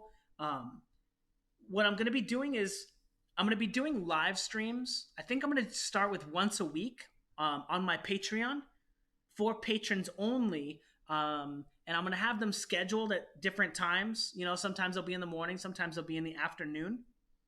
Um, but I'm gonna start doing breakdowns of people's training videos, and I'm gonna do them all at the same time, so that everyone can watch everyone else's training video and talk and discuss boxing theory, and get better. And they can use everyone's kind of um, videos to teach and learn for themselves, right? So I think one week I'm gonna put out a training video for like a drill, and then I'll have you guys record yourselves doing the drill, right? And then we can kind of come back to class the next week, you know. So if that sounds cool, because right now doing individual training stuff for people, it's too much time. It's too difficult on me to like schedule the time and all the stuff to do it. So doing it like that, I think will be really cool. But let me know what you think about that. If that's kind of like an interesting idea, or for anyone else who's interested in boxing stuff. But yeah. Anyway, you guys want to go into the next fight? Let's see what I can find. What's up, Mean Machine? Yeah. I can't get to a heavy bag till Corona dies down. Yeah, that's for sure. Yeah, I could do actually. It's exactly like shadow boxing. So if you do it shadow boxing, you'll get a better range of motion with your swing and your punches. So he does this thing where he punches in a way where his arm is above his shoulder, and then he brings it down and turns the punch. It's kind of like an over and down. Huh? I'll have to see. I'll have to see that, and kind of see what you're talking about, so I can make a connection with what you're talking about. Available punches in either position 1 and 2. Yeah, one has the power hand for position 2. Oh, sure. Yeah, take it easy, Mark. Yeah, stay healthy, man. Stay safe, guys. Um, Position 1 and 2. Position 1 has the power hand from the left position. 2 has the power hand. Yes, exactly, Mr. Peralta. Exactly. Um, that's going to be the power shot, right? So, like, if you watch Usyk, right, transferring his weight to the front foot, and then once his weight is already there, he can transfer it, right, through the hook, right? Now, notice he throws the hook to the body first, right? But when he goes from his head, right, the right hand to the head, right, boom, boom, weight to the back foot, to the front foot through that right hand, right? And then back through the back foot, right? Boom. He's a left-handed fighter, though, so don't take too much, don't put too much stock in his really, really good left hand here, right? We know he has a good left hand. He's left-handed. But but anyway, I think I have time to do a little bit more film study. Let's kind of take a look at, let's see.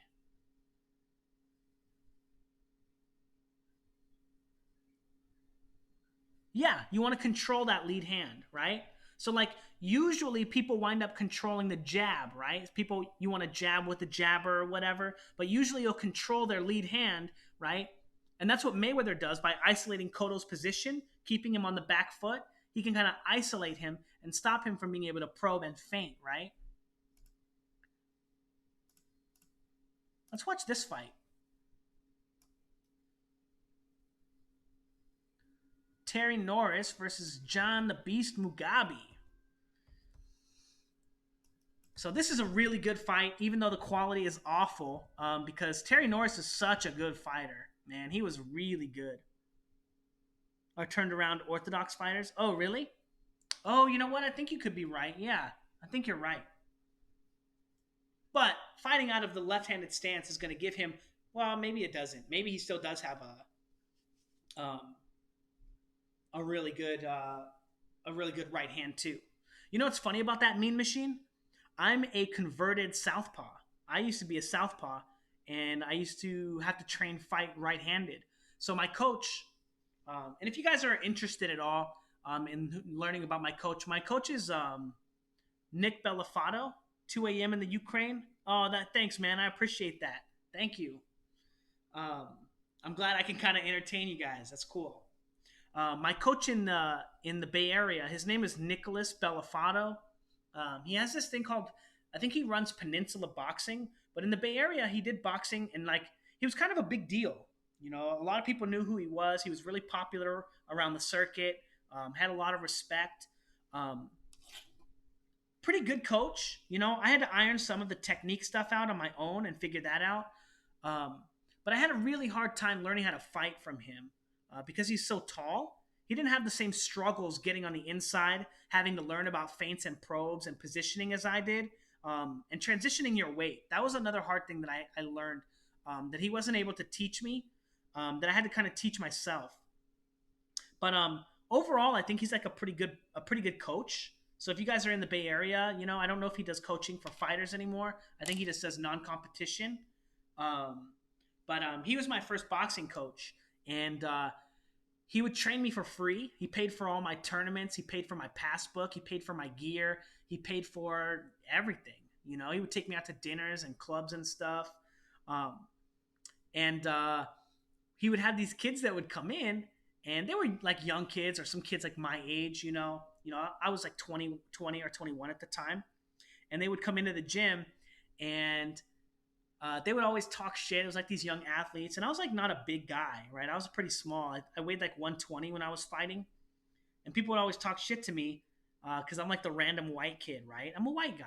You know, I got this crazy long comment about subtle racism on my Floyd Mayweather grading a fighter video, and Mike Tyson fought barely any southpaws as a pro. Oh, that's interesting.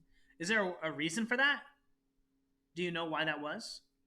But yeah, as a southpaw, when I would fight people, nobody knew how to fight me, and I was really fast. Like I hit really hard, and I was really fast.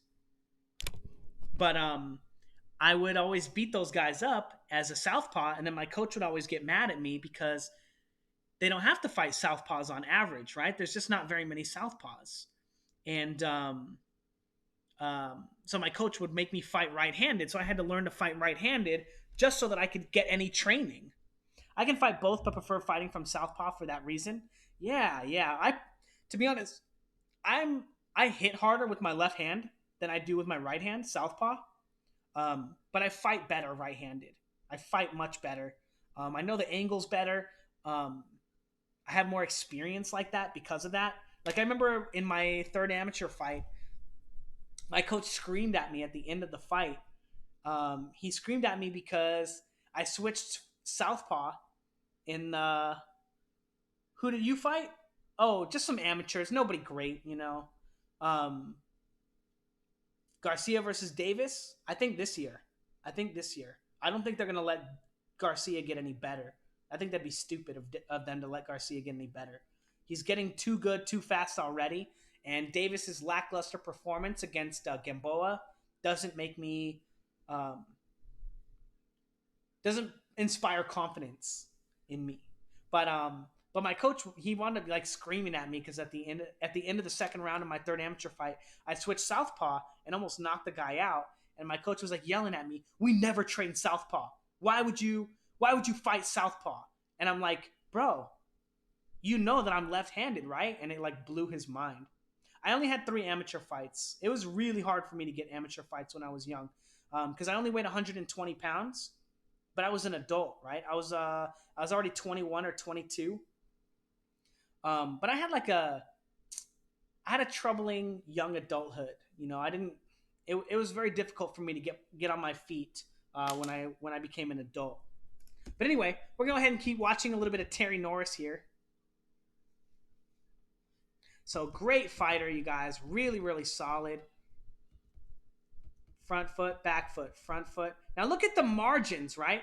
Look at how much shorter of the weight transitions they're using on each other and the way that they're coming forward, right? And then look at when John the Beast used to train with my coach James Cook. Oh, dope. Yeah, that's cool, man. Yeah, this guy was pretty legit. John the Beast Mugabe. I would do the other Terry Norris fight where he gets knocked out by Julian Jackson, but just to highlight Julian Jackson. But I wanted to talk about Terry Norris because he's so good. He's so smart.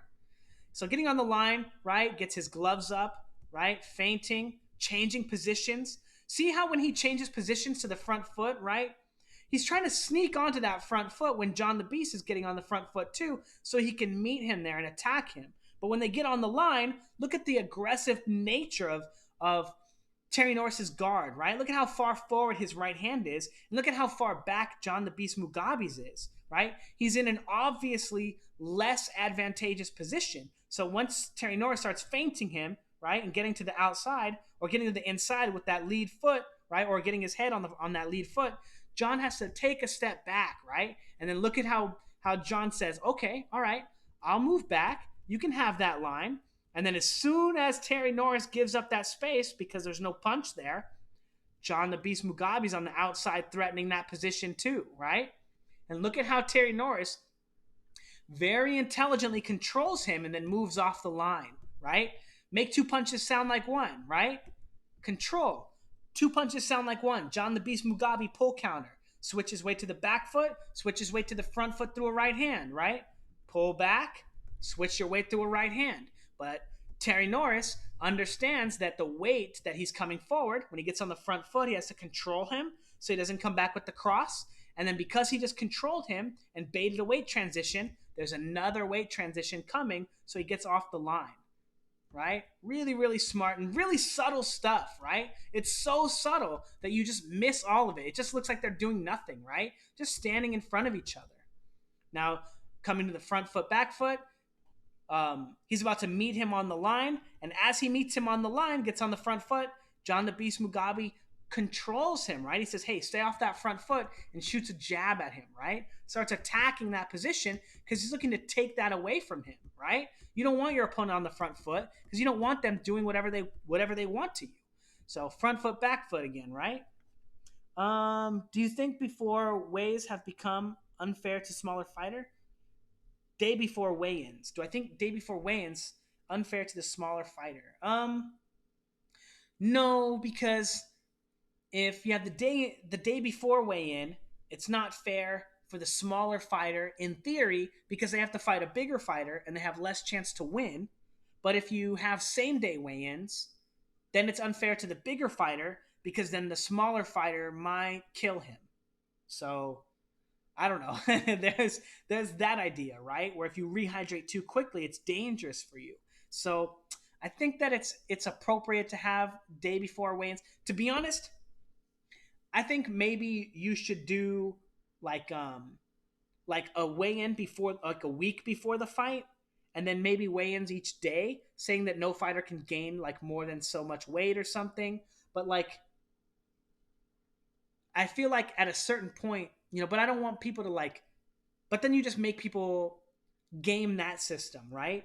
Do like a week of savage dehydration, and then you have a whole week of rehydrating. So then people come in, oh, he fought at the welterweight limit, but on fight night he weighed 190 pounds, So I don't know.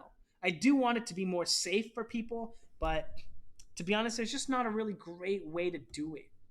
So he comes in, gets on the line, and look at how he does that without fainting, right? Look how big Canelo came in against Khan. Yeah, that too, right? So he gets on the line, right? Feints him, gets his weight to the front foot, and look at how John the Beast Mugabe controls that lead hand, right? He has to control that hand so he doesn't get punched in the face with it, right? So he comes in, John controls that shot, and then as Terry Norris starts coming forward with his attack, John the Beast Mugabe gets off the line and controls the right hand too, right? So now he's controlling the right and the left, right?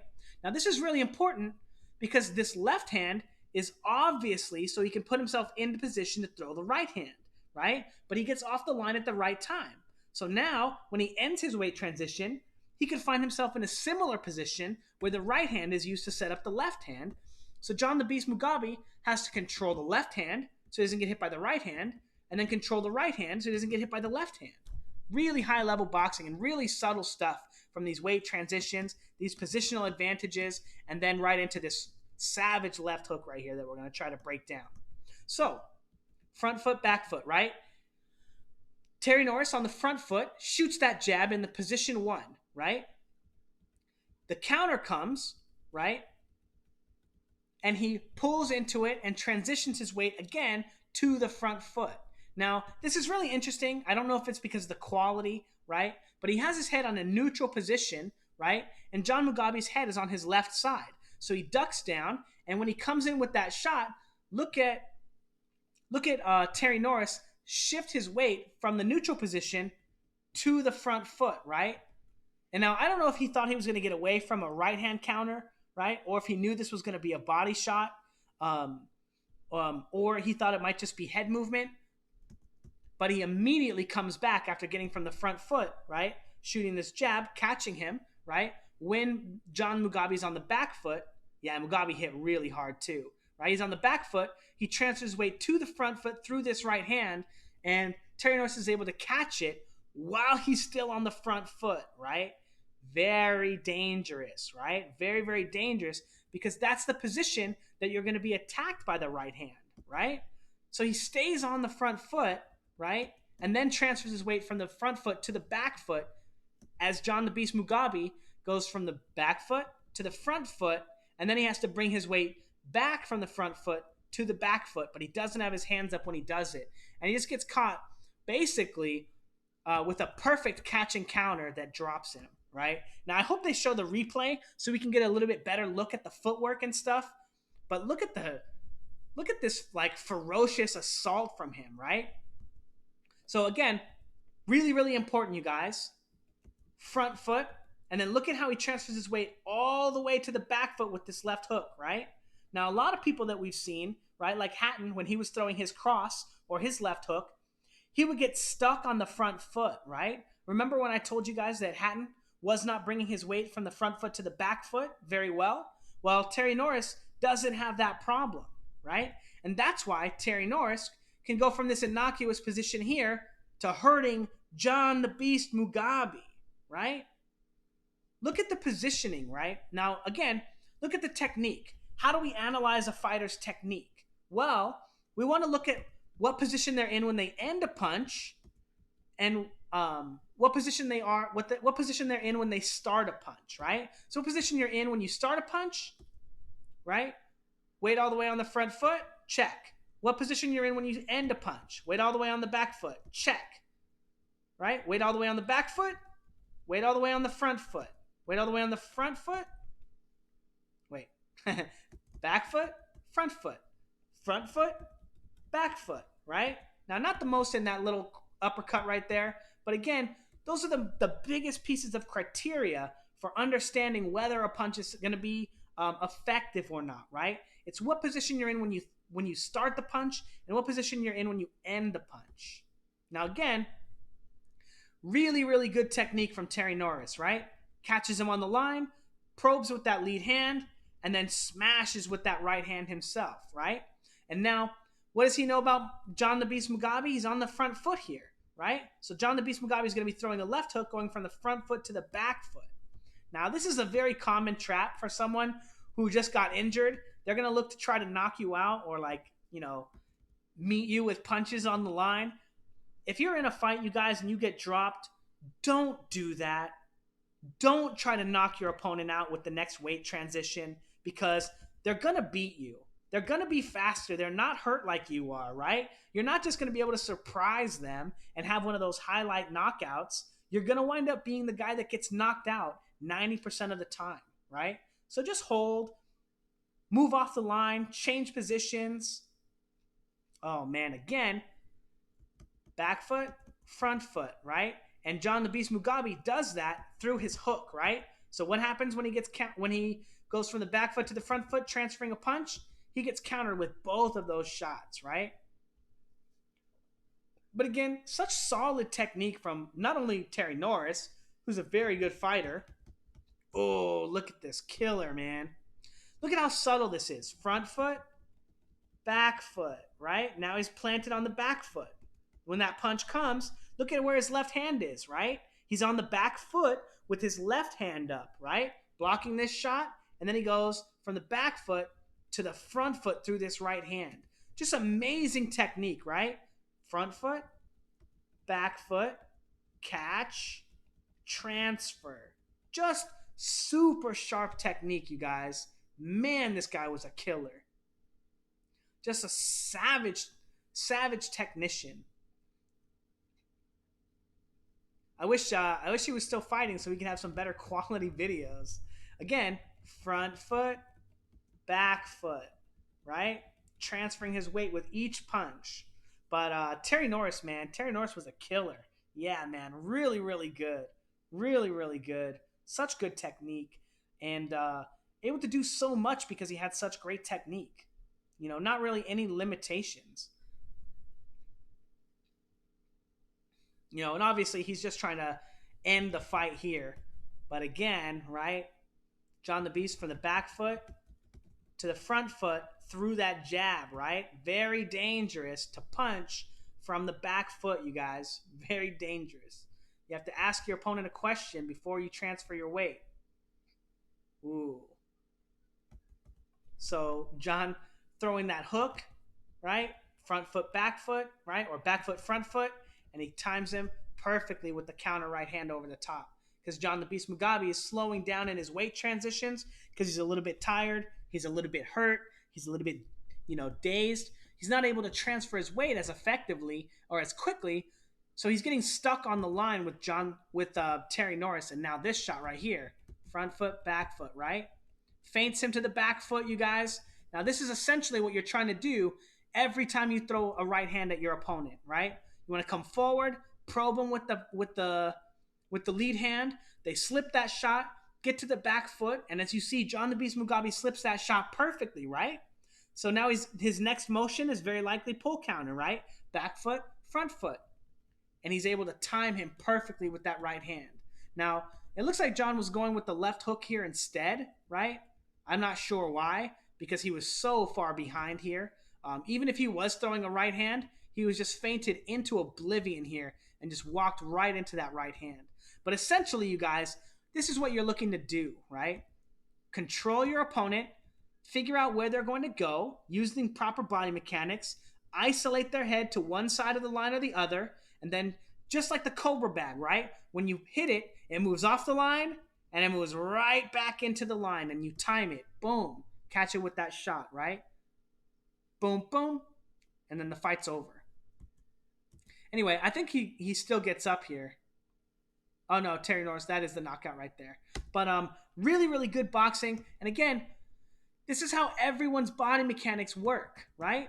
This is a very, very, very common sequence of events, right? Jab, slip, right hand, right? How many different ways can you see this, right?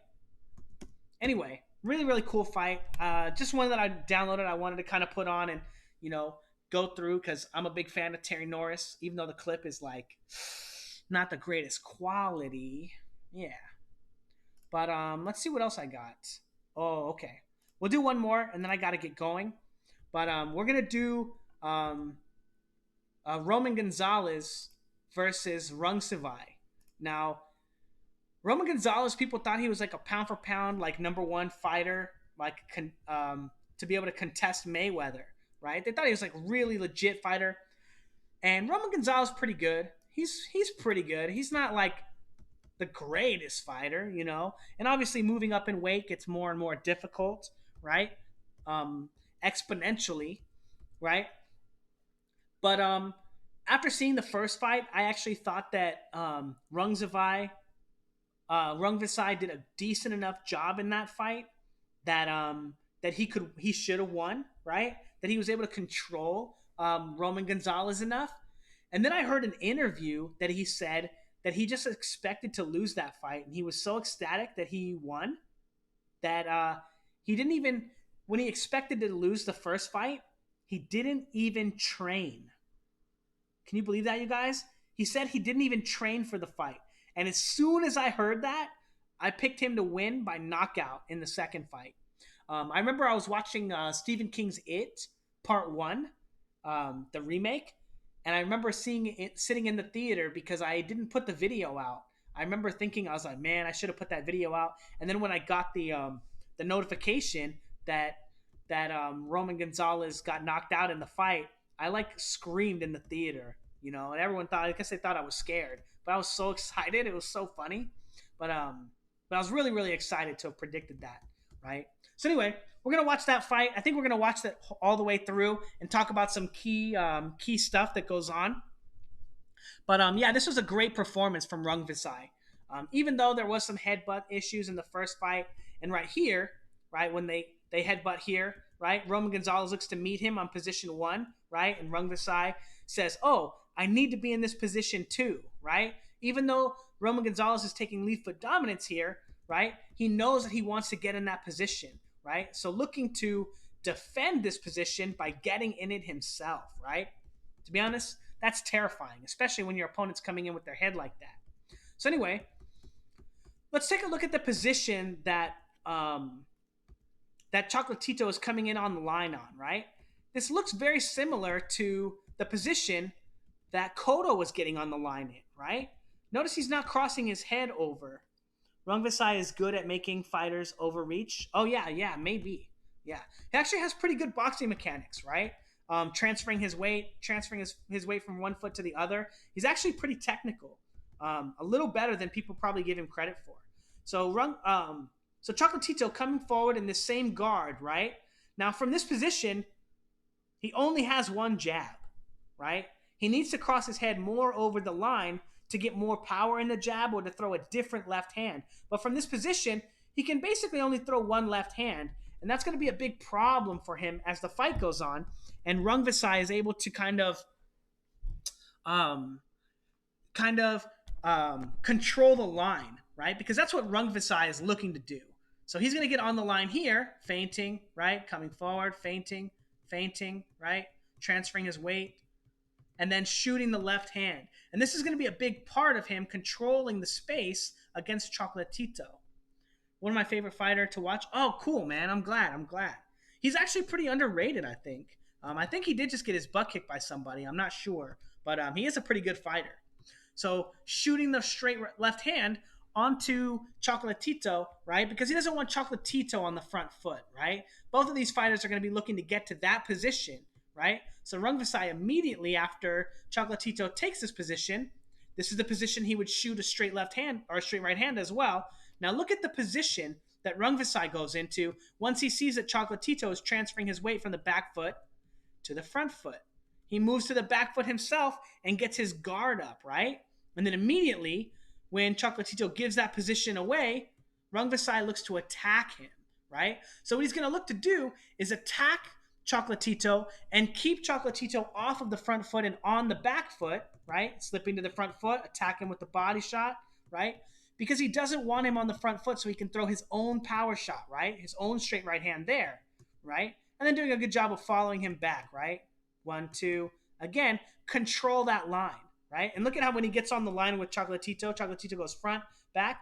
He gets on that front foot, and Rung Visai gets on the front foot too. And then Chocolatito immediately moves his head off the line, right? He knows that as soon as Rung Visai gets on the line with him, he's going to start attacking him and feinting him. And again, Rung Visai wants to continue to establish himself on that front foot.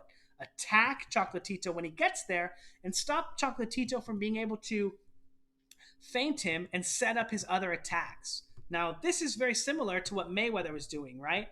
Chocolatito gets on the front foot, and as soon as he gets on the front foot and that punch lines up for Rung Visai can just turn that shot over, right? Now, the more that he does this, the more defensive of a position that Chocolatito is going to have to enter the line on, right? And that means that Rung Visai is going to have more control over the line, right? And that Chocolatito is going to have a harder time setting up shots. He's going to have fewer punches to threaten Rung Visai with. And again, really good shot, right? Look at the feinting, the slipping, feinting here, right? Feinting here. And look at how he gets his weight to the front foot, right? Without Chocolatito being able to disrupt that rhythm, right? Because he's making these head motions so small, right? Feint, right? They're really tiny, so he's able to sneak them in like this, right? And that's the advantage to having really short weight transitions. And that's all Hatton had to do to Mayweather, too, to make it a more competitive of a fight. Again, controlling Chocolatito, right? He doesn't want Chocolatito crossing his guard, so he has to continue attacking him. Now, what's going to happen is either Chocolatito is going to give that space up and stop looking to put his face there, or he's going to start countering Rung Visai, and getting his head off the line when it is he thinks that Rung Visai is going to attack him, right? So look, he tries to set that shot up here to get on the outside of it. Rungvisai doesn't bite and is able to control Chocolatito once Chocolatito comes up on that front foot, right? Now, Chocolatito could still throw counters in there, right? But he's getting controlled on the front foot. Ooh. Now, again, that's where the backhand comes in with Orthodox versus Southpaw. Yes. You're talking about right here, right? Catch, right? And then that's where the backhand comes in for both fighters, right? Get on the front foot. This is the position that both of them are looking to meet each other on the line, right? So Chocolatito has said, okay, I'm going to get in my high guard. And Rungvisai has said, okay, I'm going to meet you with my weight on the back foot and on my jab, right? So Chocolatito is actually going to be figuring that out right here when he meets him on the line, or he's going to be acting that. Meets him on the line, baits that shot, and then comes in with his own straight right hand counter, right? But doing all of the right things, right? But the problem is, when you fought someone who knows this, right, that this is how you're going to meet them on the line, when you've already fought someone like that, what winds up happening is they're able to set counters and traps for that style, right? So what does Rungvisai do? He controls him, moves his way to the back foot. I'm not sure if he gets caught with that right hand to the body, but he's immediately able to attack Chocolatito. Oh, it looks like another headbutt. I missed it. Oh, he headbutts him when he throws his left hand to the body right there.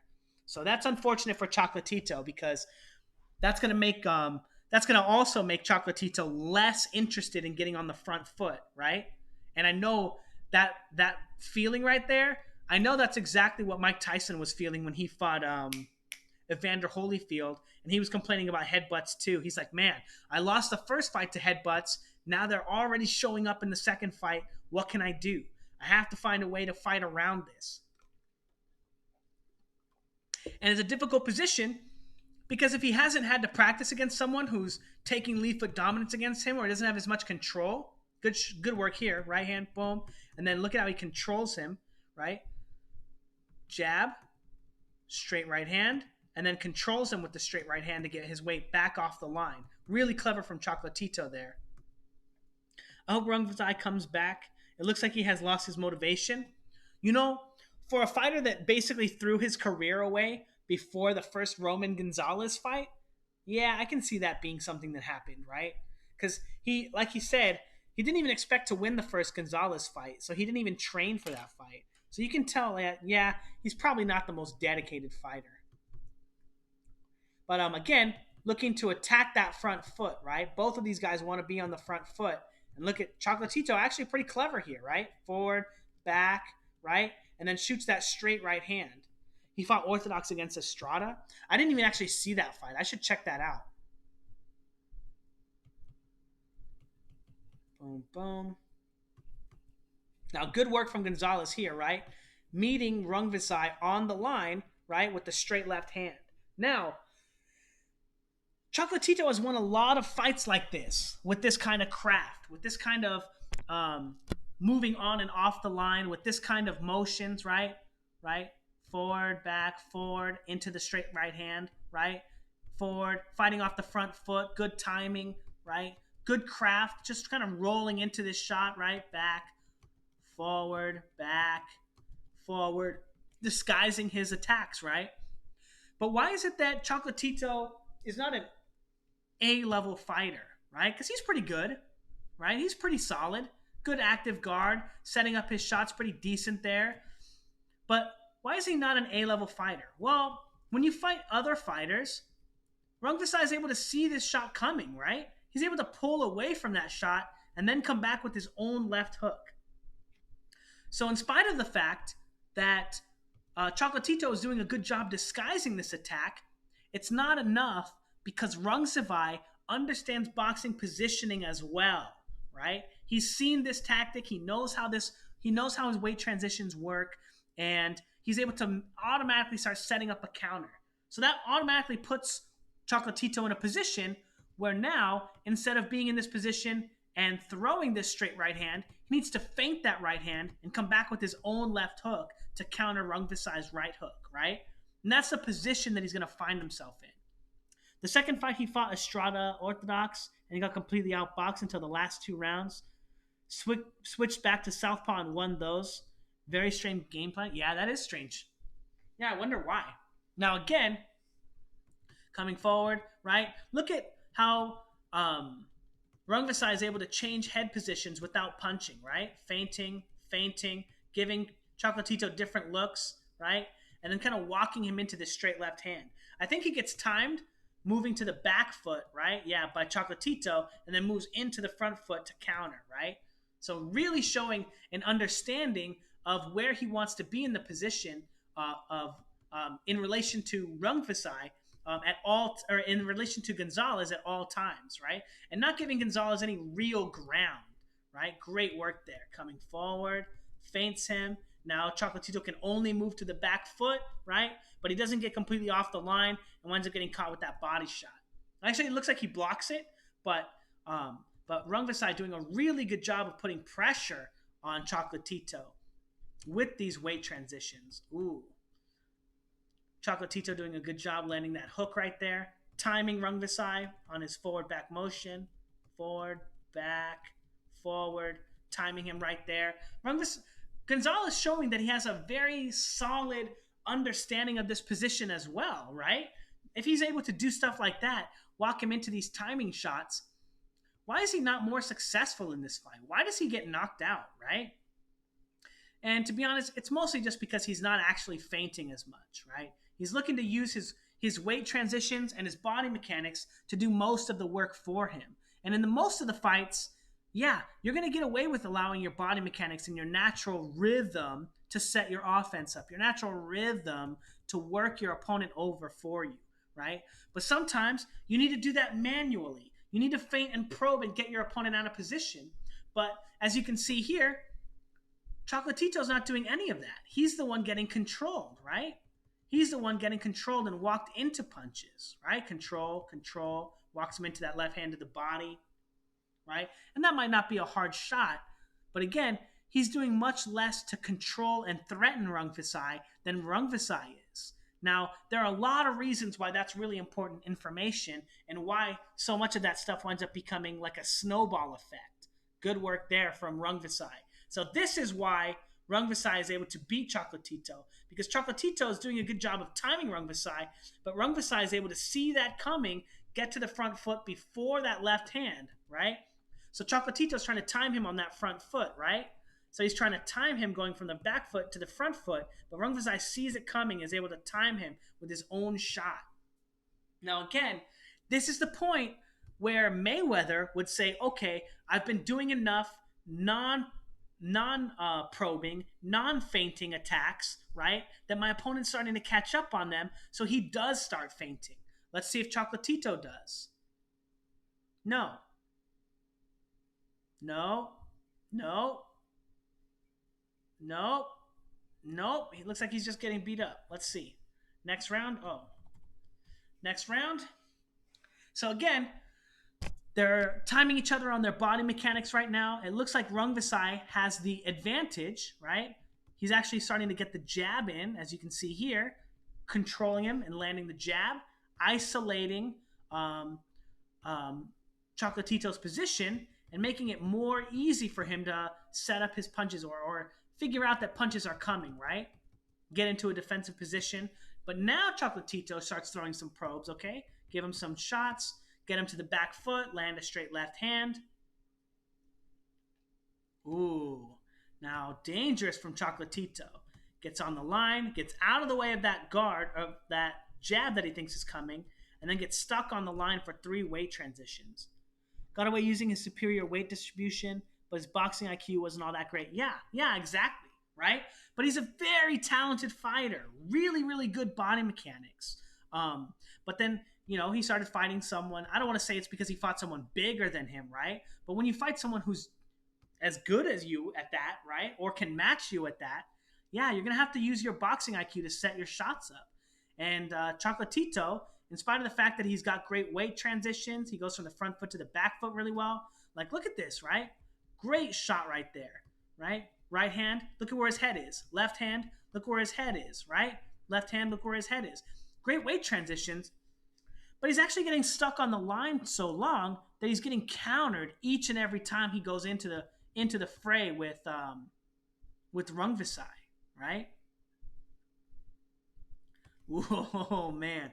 Front foot, feint, back foot, right? He's just schooling Chocolatito right now, right? Walking him into shots, making him miss easily, right? He's still eating some jabs and stuff too, but I don't want to say schooling. Maybe schooling's fucked up, but doing a great job of rolling with a lot of these shots too. And this is the kind of shot you don't want to get hit with, right? Rolling to the back foot.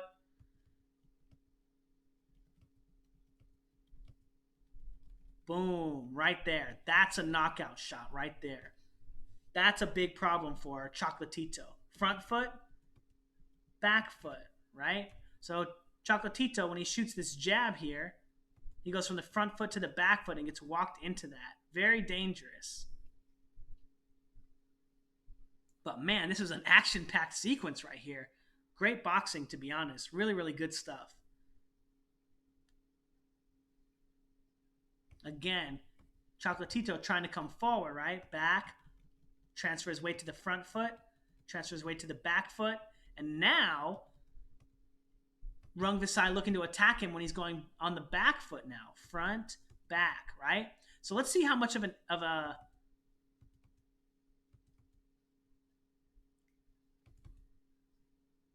difference that makes on the fight. Because if he's attacking him on the back foot now, that means Chocolatito may not be trying to get as far on the front foot in the first place.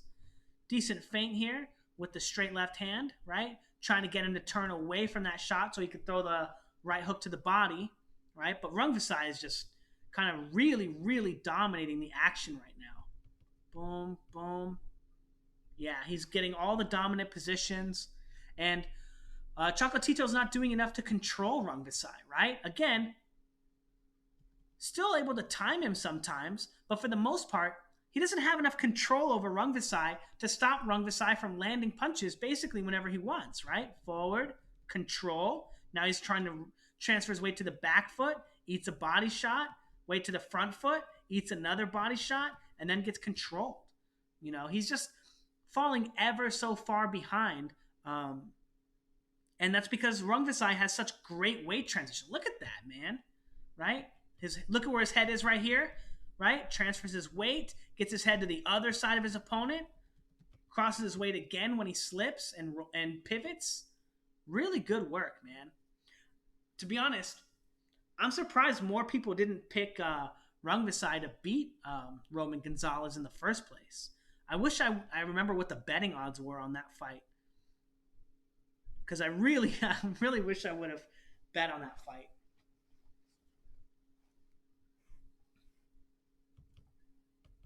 So again, one of the key ideas in boxing, right?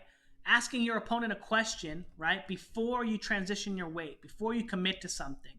And Chocolatito not really doing that, right? Getting on the front foot, shooting that straight right hand, right? And look at how easily he misses that straight right hand and then gets eaten to the body with a body shot, man. God, this was just such a rough fight for Chocolatito. He just got schooled, man. He's just, everything that he did, Rungvisai was just figuring out ways to counter him. And, Rungvisai being the bigger fighter, trading punches with the smaller guy, yeah, you definitely want to do that. Control him, back foot, front foot, and then as he goes from the back foot to the front foot, counters him with the straight left hand. Again, Chocolatito not setting up any of these shots, doesn't really understand that he needs to be threatening these positions and forcing Rungvisai, not only forcing Rungvisai to change positions, but he wants to keep Rungvisai off of the front foot, right? Isn't that the whole goal? But Rungvisai can get to the front foot nearly any time he wants. Even when Chocolatito's punching him in the face, right? Even when Chocolatito's punching him in the face, right? He just landed a straight left hand, or straight right hand. Rungvisai can still get to the front foot. Oh, man, that was nice. Front foot, boom, boom. Slip, counter. Man, Rungvisai is a legit fighter, you guys. Really, really talented. Really good body mechanics. Really underrated, to be honest. And I didn't even do a lot of film study for that fight, for the second fight, and I actually never even watched it. I've never even seen this fight. I think that's so funny. All right, Rung Visai looks like he's going to be making a big attack on the in the first 10 seconds. So getting to the line, look at look at how many times he threatens Chocolatito. Right, Chocolatito's meeting him on the line in a high guard, doing a good job, and then immediately feint, feint, feint, feint with this straight left hand right here. Right, really good. Gets Chocolatito to block it, and then goes around the guard with that left or with that right hand, right? Really good boxing from him, right? Feint, feint, feint, feint, feint, right? And then catches him with the shot. He just feints Chocolatito into oblivion. Chocolatito has no idea where he's going, right? Or what he's looking to set up. Oh man, that was great.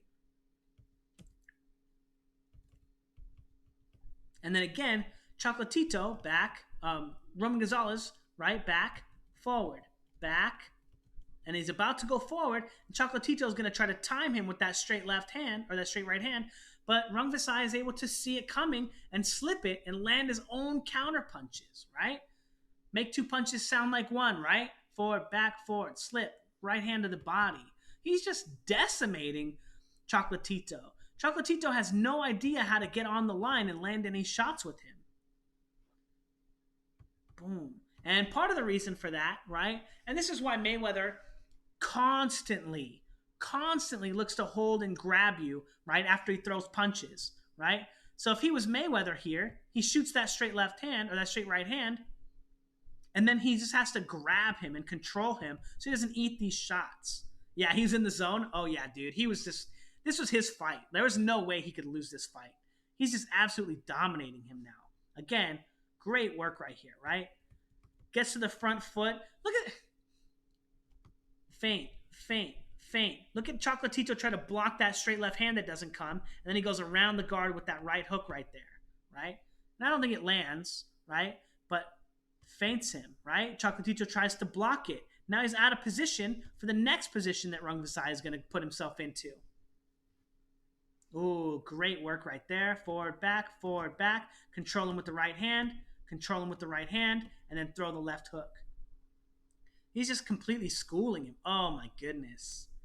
Boom, feint, and then comes around the guard with the right hand. So what he's doing here, he's trying to step this position and then fake a left hand to get Chocolatito to turn away from it, right? So he could land that straight left hand right there. Or fake a right hand to get Chocolatito to turn away from it, right? Really clever stuff. Oh, man.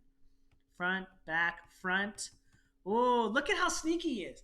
Remember how many times in the last few days we've seen somebody get completely outboxed, pivoting on the front foot in front of their opponent here? Well, Chocolatito picks that moment to time Rung Visai on that front foot when he's going to pivot all his weight, and Rung Visai is able to time him. He's like, oh, you're not the first one to try that move on me, bro. Right, left. And then times him with the left hand to the body. He's just smoking Chocolatito right now.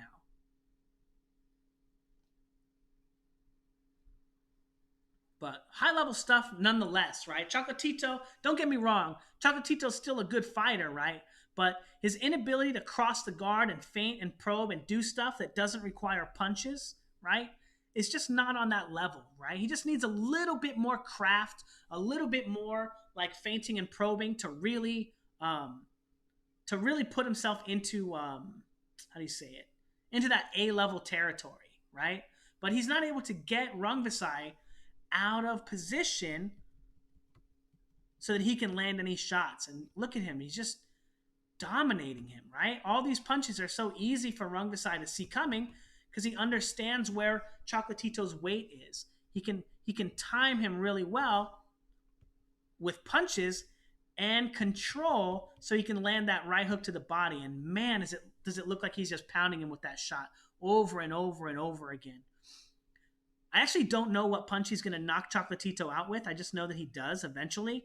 So I'm kind of wondering if it's going to be a right hook, because he's going to the body with the right hook so much that I'm wondering if it's going to start coming to the head. Again, Chocolatito letting him get to the outside, right? Front, Ooh, outside, lands a hook to the body. And I think he misses that one, but either way, man, this is just domination from him.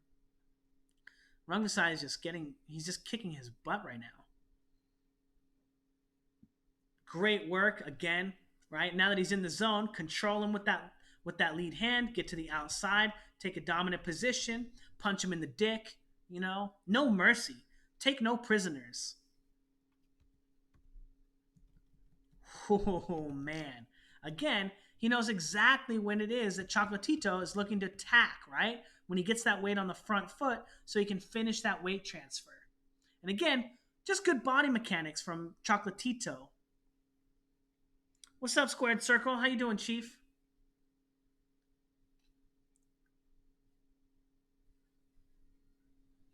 Good work right there from Chocolatito, feinting him on the front foot with this jab, front foot, jab, and then look at how he lands a perfect left hand, right, or a perfect right hand on Chocolatito.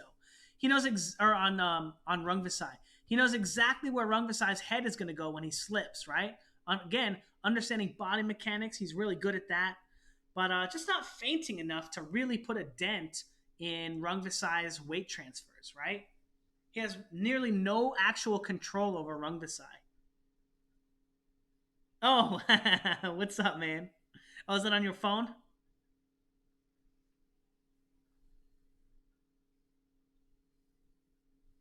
And look at Chocolatito. This is really, really important. So taking a look at the third round, right?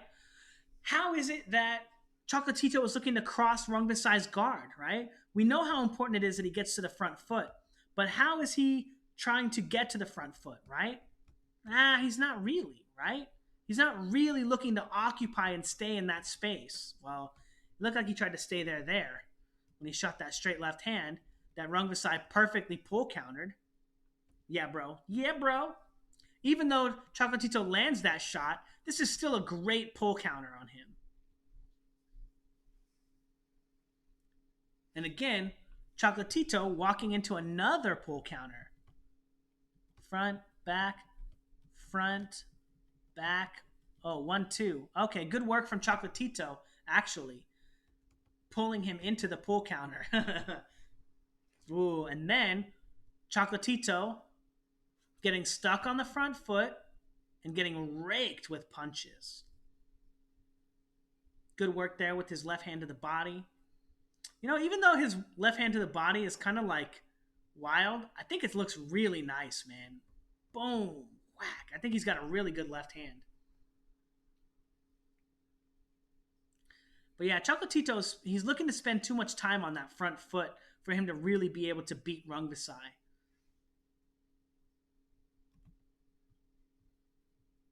Commercials, eh? Yeah, mate.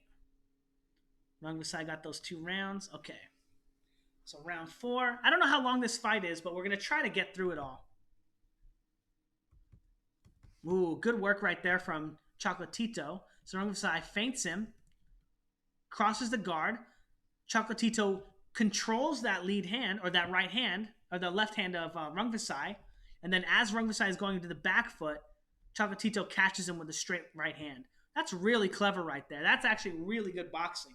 And this right here is essentially exactly what you want to do. These are the margins that you're looking for, right? If you think like the margins, this is where you want to be fighting your opponent, right? In this margin right here, right? When they just need to cross their head over the line just a little bit for you to land your power shot, right? Or for you to tap them. And then just enough for you to change positions. Because in theory, after Rungvisai lands this shot, this is the end of the position, right? Rungvisai or Chocolatito should not be committing any more weight to this position. The weight should be done. He should be changing positions now, right? And he does look to do that. It's a little bit slow, right? The roll through his feet. But immediately after landing that shot, right, you need to move your head and get off the line. Oh, slip, boom. And now he's going to the head with that counter, right? Baiting that straight right hand from Chocolatito, right? And Chocolatito, again, not controlling his opponent, right? He's using great body mechanics, right? Forward, back, forward. Sneak that straight right hand in there, right? Does anybody see that coming but Rung Visai? No, I don't even see it coming. I never expect it. Great work right here, though, from Rung Visai. Really, really good here. So, Chocolatito coming forward, getting on that front foot, getting on that front foot. Rung Visai getting on that front foot. Rung Visai controls him, right? Occupy his guard, and then bam, lands a great right hook to the body, and then gets off the line. Ooh, and then another right hook to the head after. I wonder if he'll start throwing that, doubling that shot up now. I'm really curious. I really think he's going to knock Chocolatito out with the right hand. Oh, man. Now he's just... Oh! Ah, I called it. Called it. Oh, just seconds before, too. Boom. And then again, crossing his head over that line, right? Boom. Boom, boom, boom. And then Chocolatito crosses his head over the line without asking a question, just shoots that straight left hand or that straight right hand, and it's just over, right? I don't know why he thinks he's going to be in position to land that shot. He hasn't been able to land it in forever, and Rung Visai is able to time him just perfectly. I wonder if there were any headbutts in that sequence too, Poor Chocolatito, because he worked his ass off for this storied career, right? Like near Mayweather beating, like skills, like really, really high level fighter. Like everyone thought he was going to be so great. And then just gets shit on for 2 fights in a row versus this guy, this random southpaw. Oh, man.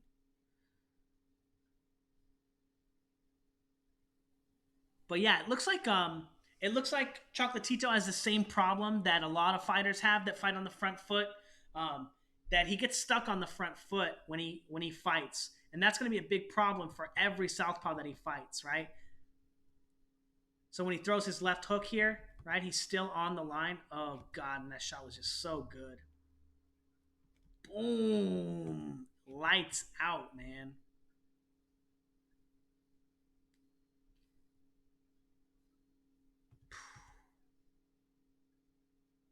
Yeah, dude, poor Chocolatito. Oh dang, is that his wife leaving the stands? That's crazy. Well, man, IBF champ again. Yeah, I enjoy his fights too. I haven't seen him fight recently. I do think he's a pretty good fighter, and he's like one of the ones that you just want to watch. It's really nice to watch fighters with really good technique. Why went to Rung Visai locker? Oh, wife went to Rung Visai locker. Oh, Rung Visai's wife? That could be. Oh, look at this position. No, Chocolatito, no. Ah. Oh, man. Again, right? Position 2 versus position 1, right? Rung Visai's going from position 2 to position 1. Chocolatito's going from position 1 to position 2, and Chocolatito's going from position 2 to position 1, right? And they're kind of trading those shots. Obviously, Rung Visai gets there just like a second sooner with the power, right? That knuckle right there. But man, yeah, maybe an elite fighter never would have gotten knocked out like that. Actually, let's go ahead and take a look at the first round, let's take a look at the first round, and let's watch how well Chocolatito transfers his weight to the back foot, because it's something I didn't see, and that's something that I would look for in film study if I was betting against him or for him, right? But it's going to be the way he transfers his weight from the front foot to the back foot through the left hook or the cross, right? So if he only uses his lead hand to close the distance and transfer his weight from his back foot to his front foot, then he's going to, right there. So getting stuck on the line for multiple weight transitions, right? Very dangerous. He stays on the line there, not transferring his weight. Rung Visai smashes his head. And I wonder if that's like a strategy for Chocolatito, right? If he's trying to stay on the front foot so that Rung Visai can't be on the front foot, but that's why he keeps getting headbutted. I don't know. Okay, right here. Jab, right hand, and look at how he controls the space with his right hand, not with his left hand, right? That makes me wonder if he can actually fight off the back foot at all. I guess I'd have to watch some other Chocolatito fights, see how good his left hand is. because he does throw that funny left hand. Even though I said I like it, I think he's got a good left hand. It looks like one of those ones where you're throwing a left hand to the body, not a left hand to the head, right? A left hook. Because it doesn't look like he's doing a very good job in any of these sequences of ever getting his weight from the front foot to the back foot, right? Through a punch, right? Yeah, it actually looks like he doesn't know how to do that. And that could be the biggest reason why he gets kind of, curb stomped in this fight. Good hook here, right? Let's take a look at this hook. Front foot. Not really to the everything wrong beside. Yeah. Well, that's because he has I think Chocolatito got used to his opponents running away from him. Yes, yeah, I agree. And Rungvisai, yeah, Rungvisai has good technique, It's not he doesn't even have to put that much weight into the shot, right? Like look at this right hand right here, or that straight left hand right here. He's not off balance when he throws that shot at all, right? He's just looking to touch you up, right? And that's really, really valuable for having good technique. That's what having good technique allows you to do, is be able to get power into each tiny little weight transition, right? Tap, tap, tap. But it does look like Chocolatito is having a very difficult time getting his weight from the front foot to the back foot after he attacks Rungvisai. So that being part of the Fouts boxing theory, how you get on the line and then how you get off the line with your opponent. So if I was doing a film study for this fight, I would watch that and I would be like, okay, what level does Chocolatito... Oh, yeah, if we were to grade Chocolatito right now, how does he get on the line, right? Well, he gets on the line with body mechanics and shoulder feints and stuff. Decent stuff, right? But it's only a little bit better than C+ level, right? You have to have A level... feinting or probing to get a B level, and you have to have A level probing and feinting to get A level, or A level defense to get A level, or I don't know how to say that. But anyway, Chocolatito demonstrating that not only does he not know the safest ways to get on the line, right, with feinting and probing, he doesn't know how to make his opponent change positions, right? And then once he's in the position that he wants to be in, he doesn't know how to defend that position, right? Or he doesn't know how to defend himself. So no creativity for getting on the line here, right? No points, and then no points for getting off the line, right? So Roman Gonzalez gets like a C++ maybe, right? Because he has good technique. He does use the shoulder feints and the active guard system, but he doesn't actually feint and probe very well, so he get a C. I don't know. It's Rungvisai. So a lot of his stuff is body mechanic based, although, right, shooting that right hand, boom, control, gets back on the line, control. Rungvisai seems pretty solid. Now, he also, for the most part, wants to be on the front foot as well, but I think he's a little bit better at setting up his shots, right, and feinting and countering than Chocolatito. But I'm not sure if he gets into that B range either, right? That really difficult B range to get into. Although he does, for the most part, do a decent enough job of dismantling Chocolatito that probably more film study is like required for me to like figure out how I would grade him or how I would expect him to fight against other B-level fighters. I guess that's a better way to say it, right? Oh, man.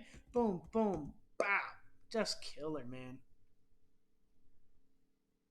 But let's take a look at a few of the engagements for Rungvisai. Does he get off the line after he... Yeah, he's no Loma for sure, yeah. But does he get off the line after he attacks, right? A little bit of control there. No control there. Control with punching for sure. Control to get on the line. Good counters getting off the line. But not really able to get off the line. Control there to get off the line.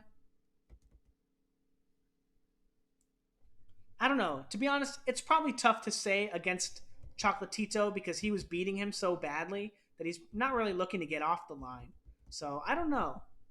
I'd have to see him fighting some other fighters for sure. But he doesn't get off the line very well. So the best he could do would be B, I think. Because he definitely doesn't have the the control for defense, right? Yeah, so I think B at best. It could even be just like B minus, but I think B is good enough for Rungs of I. Man, ooh, killer pull counters, just high level stuff right here, man. Rungs of I, yeah, he's a good fighter for sure.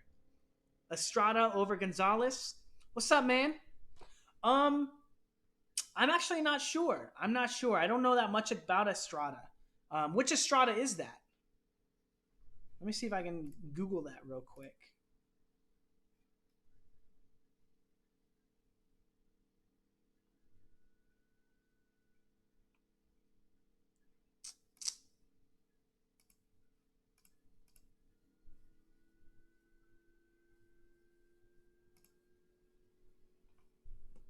Um,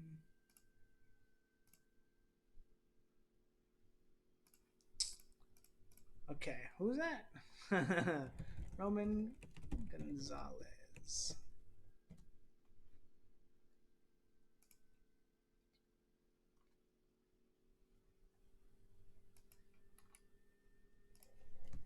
versus Estrada. Juan Francisco Estrada? I think that's it, right? Who's this guy fought? I remember this guy being really good. I think I've seen his fights before. Juan Francisco Estrada. 40-3, lost to I don't he lost to Rung Visai. Not whoever and he lost to Chocolatito before. Is that the right Estrada? The one that already beat him? Or the one that he already beat? I think that's who it is, right? Yeah, okay. Um didn't Gonzalez beat Estrada? Yeah, I think that's what happened. He beat Rung Visai in the rematch. Okay. Yeah, yeah, unanimous decision. I see that now. I'm not sure. I remember people were asking me to break that fight down for my YouTube channel when I was first starting, and I remember watching uh, Gonzalez versus Estrada, the first fight, and I remember seeing Gonzalez not fainting his way in, not not probing, not doing a lot of the stuff that he's supposed to do, and just being like, "Oh God, I just started my channel. I can't go in here talking shit about Roman Gonzalez, who's like a boxing god right now. He's never even lost. This was even before the first Rungvisai loss. And people are telling me to break him down and be like this. And I'm like, man, my channel can't handle talking shit about him. I remember when I was first starting my channel and I had like 26 subscribers and I put out a video talking shit about how I thought Lomachenko was going to beat Mikey Garcia, and then I lost 6 of my subscribers. I only had 20 after that. And I was like, oh man, that was so sad. So I was like, nah, I can't really break down this fight because people are not going to appreciate it. They're going to get all into their feelings and shit about their favorite Roman Gonzalez. But, Roman Gonzalez, he didn't do the greatest job in that fight. I think that was a close fight for Estrada. So maybe Estrada's learned enough about boxing that he can beat him. I don't know. Gonzalez just moved up when they fought. That's a good point, too. That's a good point, too. But yeah, I don't know. I don't know who I would pick in that fight. I guess I'd like to see it for sure, though. I got the a little bit now, right?